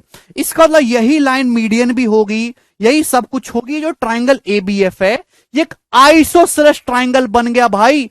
अगर किसी ट्राइंगल में आप एक लाइन खींचते हो, अगर किसी ट्राइंगल में आप एक लाइन खींचते हो, ये परपेंडिकुलर भी है और मेरे दोस्तों परपेंडिकुलर के साथ साथ एंगल बाइसेक्टर भी है। तो भाई ये तो तभी होगा जब ये ट्राइंगल आइसोसेलेस हो, परपेंडिकुलर भी है, एंगल बाइसेक्टर भी है, तो ये लाइन माध्यिका भी बनेगी, ये लाइन परपेंडिकुलर बाइसेक्टर भी बनेगी। नहीं पवन भाई, ये जो लाइन BD है, ट्राइंगल ABF को देखो, ये लाइन जो BD है ये एंगल बाइसेक्टर भी है, ये परपेंडिकुलर भी है, तो यही माध्यिका भी होगी मेरे दोस्तों, यही सब कुछ होगा, ADDF के इक्वल होगा मेरे प्यारे भाई, क्योंकि ट्राइंगल ABF आइसोसेलेस ट्राइंगल बन जाएगा, समद्विबाहु त्रिभुज। पढ़ो ध्यान से आइसोसेलेस ट्राइंगल की प्रॉपर्टी, क्यों नहीं पढ़ते? सवाल समाप्त। ट्राइंगल AFC को देखेंगे, क्योंकि मुझे तो ए निकालना था। ट्राइंगल AFC को देखेंगे, ये मिड पॉइंट है D, ये AF का मिड पॉइंट है D, मिड पॉइंट से पैरेलल लाइन खींचेगी, पैरेलल, तो अपोजिट साइड को भी मिड पॉइंट पर ही, दूसरी साइड को भी मिड पॉइंट पर जाके मिलेगी। अभी convergence of mid point theorem. अभी ये AF है, AF का मिड पॉइंट है D, मिड पॉइंट से पैरेलल लाइन खींची गई है तो अपोजिट साइड को भी मिड पॉइंट पर ही जाके मिलेगी। क्लियर है? आप बोलोगे हाँ जी सर, यानी कि EB साइड AC का मिड पॉइंट होगा। अगर साइड AC 16 है तो AE की लंबाई कितनी हो जाएगी? 8। और यही इस क्वेश्चन का आंसर है D ऑप्शन। यहां आइसोसेलेस बन कहां रहा? अरे मोनू डायग्राम में नहीं दिख रहा तुमको, डायग्राम तो आड़ा टेढ़ा है। अगर किसी ट्राइंगल में सेम वर्टेक्स से खींचने पर आपकी लाइन एंगल बाइसेक्टर भी परपेंडिकुलर है, तो यही लाइन मीडियन होगी, यही लाइन परपेंडिकुलर बाइसेक्टर होगी, और ये आइसोसेलेस ट्रायंगल बन जाएगा। गधे बुद्धि में डालो अपना।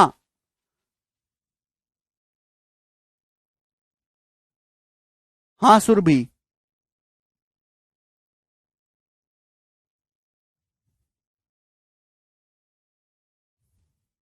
ठीक है, बहुत ही अच्छा सवाल था।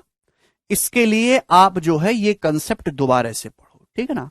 आपको लगता होगा कि आपकी कचरा बुद्धि में आ गया, पर कुछ नहीं आया, इसको दोबारा से पढ़ो, ठीक है। ये कंसेप्ट दोबारा से पढ़ो, घर पे जाके 15-20 बार पढ़ना, समझ में आ जाएगा। आगे चलिएगा, अगला सवाल। सवाल है दोस्त आपके सामने यहां पर 9। हाँ जी, इसको करो जल्दी से। बहुत ही बेहतरीन क्वेश्चन है, बहुत पुराना सवाल है।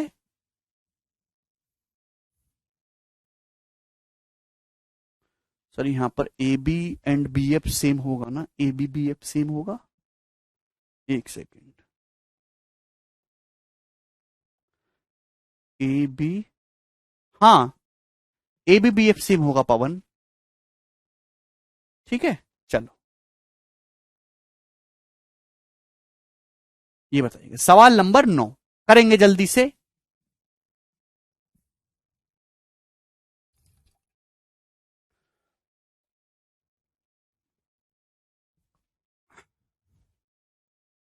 ठीक है जी, ये बताइएगा जल्दी से, बहुत ही बेहतरीन सवाल है, शानदार सवाल है। ट्राइंगल पी क्यू आर है, इसमें आपको बोला गया है कि पी क्यू 15 सेंटीमीटर है और पी आर 19 सेंटीमीटर है। एस जो है स्टूडेंट साइड क्यू आर का मिड पॉइंट है, ठीक है। पीटी जो है वो एंगल बाइसेक्टर है, पीटी जो है वो एंगल क्यूपीआर का बाइसेक्टर है। एंगल पीटी क्यू 90 डिग्री है, तो आपसे पूछा एसटी की लंबाई क्या होगी, करिएगा। विष्णु करिए जल्दी से, कौन स्टूडेंट इस सॉल्व करके बताएगा। This is one of the classical question of congruency. जवाब दीजिएगा मेरे प्यारे में, डायग्राम को थोड़ा सा बड़ा कर दूं, ठीक है। सवाल में बोला गया है, अभी डायग्राम थोड़ा स्केल से नहीं है, उबड़ खाबड़ है, ठीक है भाई। बोला गया कि पीक्यू की जो लंबाई है दोस्तों वो 15 है, चलिए कोई प्रॉब्लम नहीं, पीक्यू की लंबाई 15 है। दोस्तों पीआर की जो लंबाई है 19 है, और ये जो पीटी है ये एंगल क्यूपीआर का बाइसेक्टर, क्यूपीआर का बाइसेक्टर मतलब ये थीटा है तो ये भी थीटा है। ये जो लाइन पीटी है एंगल क्यूपीआर का बाइसेक्टर है, थीटा थीटा, और ये यहां पे परपेंडिकुलर 90 डिग्री का, ठीक है ना। थोड़ा सा मेरे दोस्तों ना मैं इसको ऐसे कर देता हूं जिससे कि आपको ये ठीक लगे।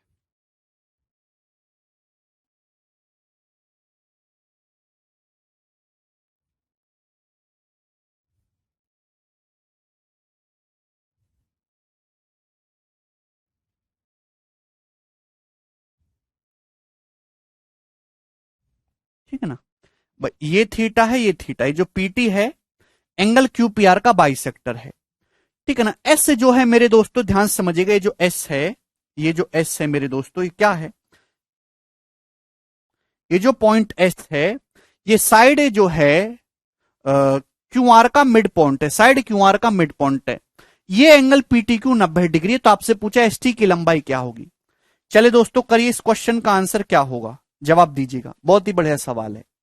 देखिए दोस्तों, सबसे पहली बात, ये लाइन मेरे दोस्तों एंगल बाइसेक्टर भी है, परपेंडिकुलर भी हो रही है। अगर आप इसको यहां पे बढ़ा देते हो, सपोज ये पॉइंट है यू, सपोज ये पॉइंट यू है, तो ट्राइंगल पी क्यू यू को ध्यान से देखिएगा, ट्राइंगल पी क्यू यू को, ये लाइन एंगल बाइसेक्टर भी है, यही लाइन परपेंडिकुलर भी है, तो ये आइसोसेलेस ट्राइंगल हो गए। यहां ये जो दोनों ट्राइंगल है ये एक दूसरे के कॉन्ग्रुएंट हो गए। कॉन्ग्रुएंट कैसे भाई, दो एंगल बराबर है भाई, ये थीटा ये 90 है, और बीच वाली साइड दोनों कॉमन है, बीच वाली साइड कॉमन है भाई। साइड एंगल एंगल साइड की प्रॉपर्टी से हो गए कॉन्ग्रुएंट। आप बोलोगे हाँ जी सर भाई, दो एंगल बराबर है, बीच वाली साइड सेम है, ये कॉन्ग्रुएंट हो गए। आप बोलोगे जी सर ये आइसोसेलेस ट्राइंगल बन गया भाई, यहां 90 के सामने 15, यहां भी 90 के सामने 15 हो जाएगा। ये पूरा 19 था, तो ये कितना बचेगा, 4 बचेगा, 4। क्लियर है। जब भी आपको सेम लाइन एंगल बाइसेक्टर देखे, सेम परपेंडिकुलर देखे, तो मीडियन भी हो जाएगा, एंगल बाइसेक्टर भी परपेंडिकुलर भी, मीडियन भी हो जाएगा, मीडियन भी। यानी कि जो पॉइंट टी है वो क्यू यू का मिड पॉइंट होगा। क्या होगा? क्यू यू का मिड पॉइंट होगा। आप बोलोगे हाँ जी सर। आपसे पूछे एक्चुअल में एस टी की लंबाई, ये 4 है क्योंकि पूरा 19 था, ये 15 तो 4 बचा। तो टी जो है वो साइड क्यू यू का मिड पॉइंट, एस दे रखा है कि क्यू आर का मिड पॉइंट है। तो जब आप टीएस को मिलाएंगे मेरे दोस्तों ध्यान से, तो पहली बात तो अगर किसी भी ट्राइंगल में दो साइड के मिड पॉइंट को मिलाते हैं तो थर्ड साइड के पैरेलल होती है और आधा होती है। अगर ये 4 है तो मिड पॉइंट थ्योरम से एसटी की लंबाई 2 सेंटीमीटर आ जाएगी और यही आंसर होगा, सी ऑप्शन। खत्म सवाल।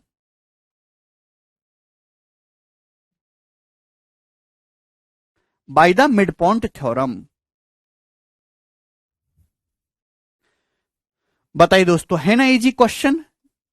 करिएगा मेरे प्यारे भाई, शानदार सवाल था ये। अब सेम क्वेश्चन मैं आपसे पूछ रहा हूं, इस साल के 2020 के मेंस में आया था मेरे दोस्तों, केवल एग्जामिनर ने डाटा बदल दिया है। ये करिएगा जरा।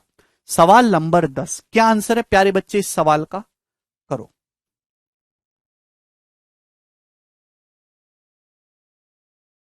जल्दी से, इसमें डायग्राम नहीं दिया गया है।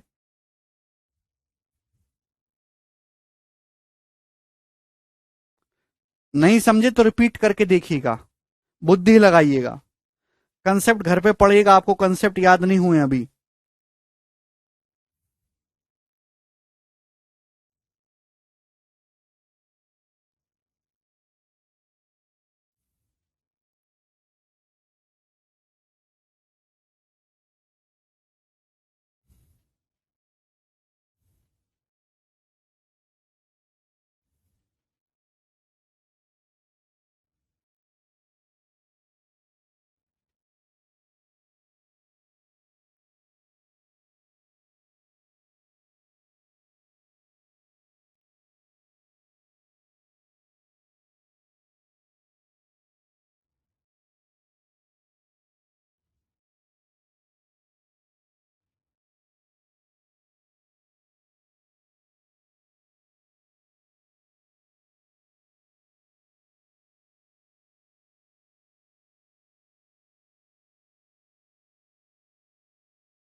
Very good student, very good. आप तो बहुत ही अच्छे बच्चे निकले हो, आंसर बता दे रहे हैं। वेरी गुड प्यारे भाई, 2.5 सेंटीमीटर ही इस क्वेश्चन का आंसर आ रहा है। अगला सवाल करेंगे मेरे दोस्तों। सवाल है जी आपके सामने यहां पर, कौन सा था ये? 9 था। 11 नंबर सवाल करिएगा मेरे दोस्तों जल्दी से। इस क्वेश्चन का क्या आंसर है प्यारे बच्चे?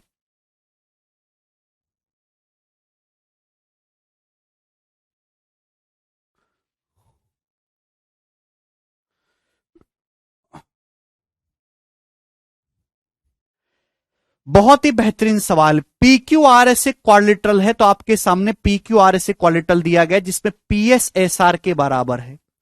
एंगल पी एस आर और angle P Q R 90 degree के हैं। एस एम जो है परपेंडिकुलर है, ध्यान सुनेगा, यहीं पे कर दे रहा हूं। तो आपसे पूछा quadrilateral P Q R S का एरिया क्या होगा? एस एम की लंबाई 16 है। अभी इस डायग्राम को थोड़ा सा बड़ा कर देते हैं, आपके सामने देखेगा भाई। P Q R S quadrilateral है बाहर वाला, जिसमें मेरे दोस्त एस एम ये परपेंडिकुलर खींचा गया, परपेंडिकुलर खींचा गया है। आप बोलोगे हाँ जी सर बिल्कुल सही, परपेंडिकुलर है।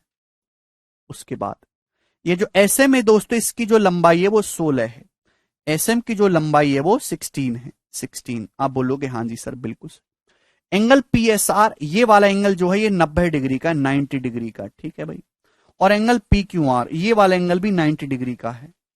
तो आपसे पूछा इस क्वालिटल का एरिया क्या होगा, पूरे पी क्यू आर एस क्वालिटल का एरिया क्या होगा, जवाब दीजिएगा फटाफट। सेम ही क्वेश्चन है लकी, बस डाटा चेंज था। अपनी बुद्धि का इस्तेमाल करो, नहीं है बुद्धि तो रो लो बैठ के। ये एस एम 16 सेंटीमीटर है। तो आपसे पूछा है पी क्यू आर एस क्वालिटल का एरिया कितना होगा, जल्दी से। तो भाई ये एंगल भी 90 है, ये भी 90 है, ये 90 डिग्री है। क्या करें मेरे दोस्तों, एक्चुअली ऐसे बहुत सारे सवाल हैं।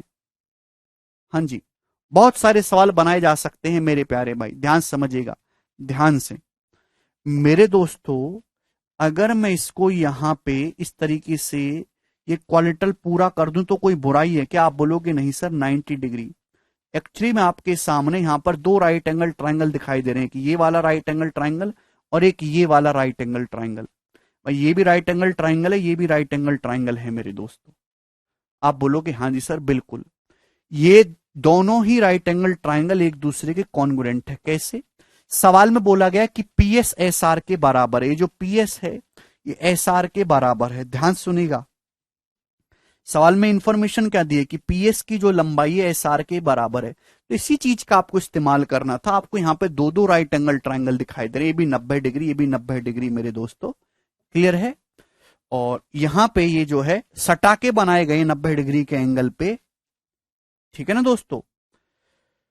मेरे प्यारे भी अगर आप ध्यान से देखेंगे, कहीं से भी शुरू हो जाओ, अगर ये थीटा है, ये 90 है, तो ये 90 माइनस थीटा है, ये 90 डिग्री माइनस थीटा है।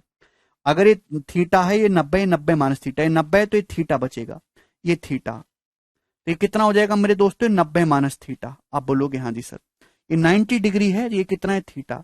तो दोनों ही ट्राइंगल यहाँ पे थीटा 90 90 माइनस थीटा है, थीटा 90 90 माइनस थीटा है दोनों ट्राइंगल। दोनों एक दूसरे के सिमिलर है। जब भी दो राइट एंगल ट्राइंगल एक दूसरे से सटा के बनाए जाते हैं, वो एक दूसरे के सिमिलर बन जाते हैं। थीटा 90 90 माइनस थीटा, भाई पूरा 90 तो थीटा बचा, ये थीटा है तो ये 90 माइनस थीटा, सीधी रेखा है ना, 90 थीटा। तो दोनों मेरे दोस्तों यहां पे क्या हो रहे हैं, सिमिलर है। लेकिन जब आप गौर से देखोगे, यहां 90 डिग्री के सामने पीएस और यहां मेरे दोस्तों 90 डिग्री के सामने एस आर सेम है, तो ये दोनों ट्राइंगल एक दूसरे के कॉन्ग्रुएंट हैं। ये दोनों ही ट्राइंगल एक दूसरे के मेरे प्यारे भाई क्या हैं, ये दोनों ट्राइंगल एक दूसरे के कॉन्ग्रुएंट है। भाई यहां थीटा के सामने 16 है, तो यहां भी थीटा के सामने 16 आ जाएगा, 16। ये दोनों ट्राइंगल एक दूसरे के कॉन्ग्रुएंट हैं।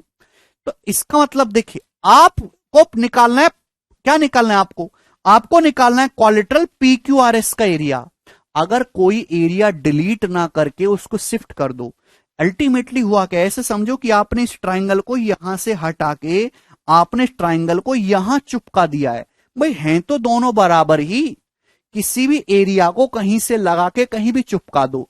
आपने एरिया को गायब डिलीट थोड़ा ना करा, आपने एरिया को शिफ्ट करा है। भाई इस वाले ट्राइंगल को, इस वाले ट्राइंगल में जो राइट एंगल ट्राइंगल था है भाई, और ये राइट एंगल ट्राइंगल में कोई फर्क नहीं, आपने इसको उठा के जस्ट यहां शिफ्ट कर दिया है। ये दोनों ही कॉन्ग्रुएंट ट्राइंगल है, बिल्कुल एक जैसे हैं। और इस तरीके के बहुत सारे सवाल बनाए जा सकते हैं। आपको सोचना होगा कि कोई फिगर डिलीट करके क्वेश्चन क्रिएट करे जाते हैं, ठीक है भैया। ठीक हो कि दोनों ही सिमिलर हैं, करस्पॉन्डिंग साइड सेम है तो कॉन्ग्रुएंट हो जाएंगे। तो आपको इसका ये पूरा एरिया निकालना है। अब बताओ, ये भी 16 है, ये भी 16 है, ये 90 है, ये 90, ये 90, 90, चारों एंगल यहां पे 90 डिग्री के हैं।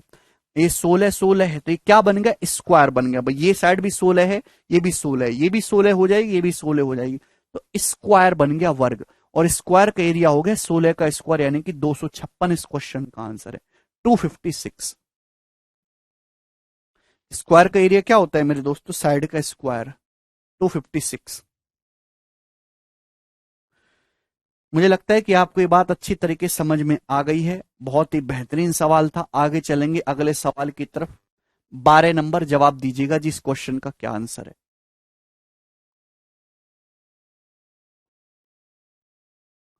बहुत प्यारा सवाल आपके लिए, करिएगा जरा।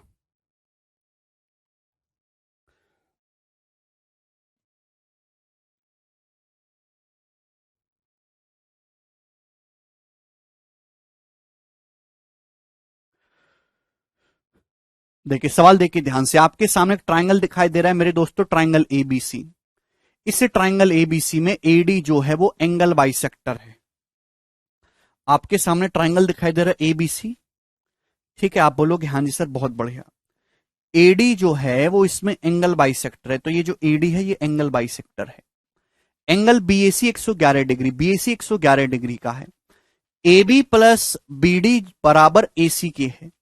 तो आपसे पूछा एंगल ACB कितना होगा, करिएगा जरा, ठीक है मेरे दोस्तों, बनाओ।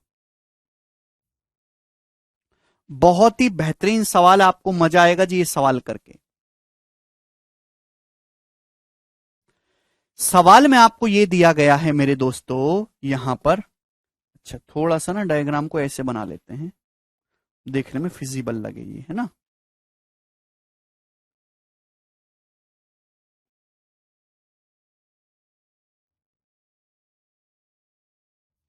बहुत ही तगड़ा और एक हाई लेवल का क्वेश्चन है, अभी नहीं आया एग्जाम में पर जरूर आएगा, देखिएगा।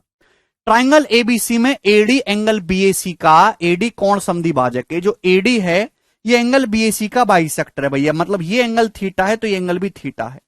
और सवाल में आपको दे रखा है कि एंगल बीएसी पूरा एंगल 111 डिग्री का दे रखा है। AB प्लस BD जो है वो AC के बराबर है, AB प्लस BD AC के बराबर है, मतलब AB की लंबाई x है, BD की लंबाई y है, तो AC कितना है मेरे दोस्तों आपका x प्लस वाई है, x प्लस वाई। तो आपसे पूछा एंगल ACB का मान क्या होगा, ACB ये वाले एंगल का मान क्या होगा मेरे दोस्तों, ये एंगल आपसे पूछा गया, करिए जल्दी से जवाब दीजिएगा। बोलो, ये मैंने अल्फा मान लिया, सपोज कि आपको ये अल्फा निकालना है, करो।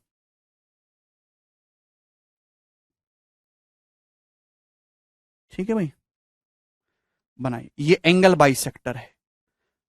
टाइम लो, क्या आपको इस सवाल को देख के कुछ समझ आ रहा है, क्या आपको इस सवाल को देख के कुछ भी समझ आ रहा है, तो आप बोलोगे हाँ जी सर। ये आपके सामने ट्राइंगल एबीसी है, ये एंगल बाइसेक्टर एक्स से वाई है, ये साइड एक्स प्लस वाई, ये एंगल आपको निकालना है, ये बीएसी 111 डिग्री का है। मैंने आपसे बोला था कि जब भी आपके सामने ऐसा सवाल आए जहां एक साइड का सम दो लेंथ के बराबर है, दो लाइन सेगमेंट के बराबर है, वहां आपको साइड को ब्रेक करना होता है। ये साइड एक्स है, ये साइड वाई है, जबकि ये एक्स प्लस वाई, ये एक्स प्लस वाई क्यों दिया है मेरे दोस्तों, आपको यहां पर इसको ब्रेक करना है, एक्स प्लस वाई को मेरे स्टूडेंट, इस एसी को आपको ब्रेक करना है, ठीक है। ऐसा एक सवाल पहले भी हुआ था जो मेंस में आया था। ये साइड एक्स से वाई है और ये साइड एसी की लंबाई एक्स प्लस वाई है ना। तो सपोज मैं अपनी मर्जी से इस पर एक ऐसा पॉइंट ले लेता हूं ई कि भाई ये एक्स हो जाता है और ये वाई, मैंने अपनी मर्जी से ले लिया। क्लियर है, आप बोलोगे हाँ जी सर बिल्कुल सही है भाई। ये एसी की लंबाई कितनी, एक्स प्लस वाई, तो अपनी मर्जी से एक ऐसा पॉइंट मैंने ई ले लिया कि इसके दो टुकड़े हो रहे हैं, माना ये एक्स से वाई है, टोटल एक्स प्लस वाई है। अब मैंने इसे एक्स क्यों माना है कि जब आप यहां से ई से डी को मिलाएंगे मेरे दोस्तों, तो आपको यहां पे दो ट्राइंगल दिखाई देंगे, एक ट्राइंगल एबीडी, दूसरा ट्राइंगल एडीई। भाई ये वाला एंगल इसके बराबर है क्योंकि ये एंगल बाइसेक्टर है ना, these two angles are same. आप बोलोगे yes sir, these two angles are same because these are just angle bisector, ठीक है। ये साइड एक्स है, ये साइड एक्स है, और बीच वाली साइड दोनों ट्राइंगल में कॉमन है, तो इसका मतलब ये दोनों ट्राइंगल कॉन्ग्रुएंट हो गए। ट्राइंगल एबीडी और ट्राइंगल एईडी दोनों कॉन्ग्रुएंट हो गए। कैसे भाई, अगर आप ध्यान से सोचेंगे मेरे दोस्तों कि भाई ये थीटा है, ये थीटा है, ये एंगल बाइसेक्टर है ना भाई, ये दोनों में सेम है भाई, ये भी साइड एक्स है, ये भी साइड एक्स है, और ये साइड एडी दोनों में कॉमन है, तो साइड एंगल साइड की प्रॉपर्टी से दोनों ट्राइंगल कॉन्ग्रुएंट हो गए, सर्वांग सम हो गए। आप बोलोगे जी सर, भाई जब ये दोनों ट्राइंगल कॉन्ग्रुएंट हैं तो यहां थीटा के सामने वाई है, तो यहां भी थीटा के सामने दोस्तों वाई होना चाहिए। आप बोलोगे जी सर बिल्कुल सही, वाई होना चाहिए।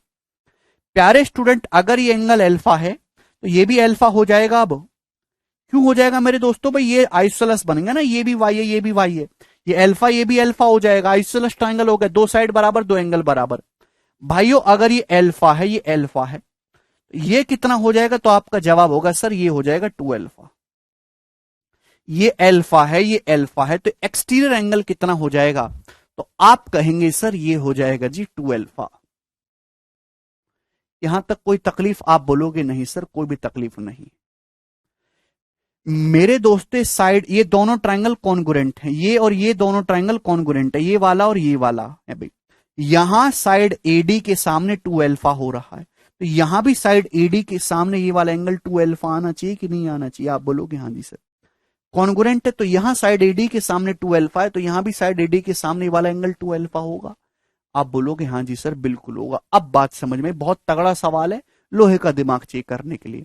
आपसे यहां पे एंगल एसीबी पूछा है, सवाल समाप्त। कैसे समाप्त? आपको ये जो पूरा एंगल बीएसी है, पूरा जो एंगल है आपको 111 डिग्री दे रखा है, ये पूरा एंगल बीएसी आपको 111 डिग्री दे रखा है। आप बोलोगे हाँ जी सर दे रखा है। अगर 111 है तो बाकी पूरे बड़े ट्रायंगल में एबीसी में तीनों एंगल का सम 180 होना चाहिए। अगर 111 है तो बाकी दोनों एंगल का सम क्या बचा? 2 अल्फा प्लस अल्फा 3 अल्फा। यहां से 3 अल्फा कितना आ गया मेरे दोस्तों? 69 डिग्री आ गया। आप बोलोगे हाँ जी सर बिल्कुल सही, सम 180 होना चाहिए। तो अल्फा कितना आ गया? 69/3 यानी कि 23 डिग्री। इस क्वेश्चन का आंसर है ऑप्शन नंबर ए करेक्ट है जी। ये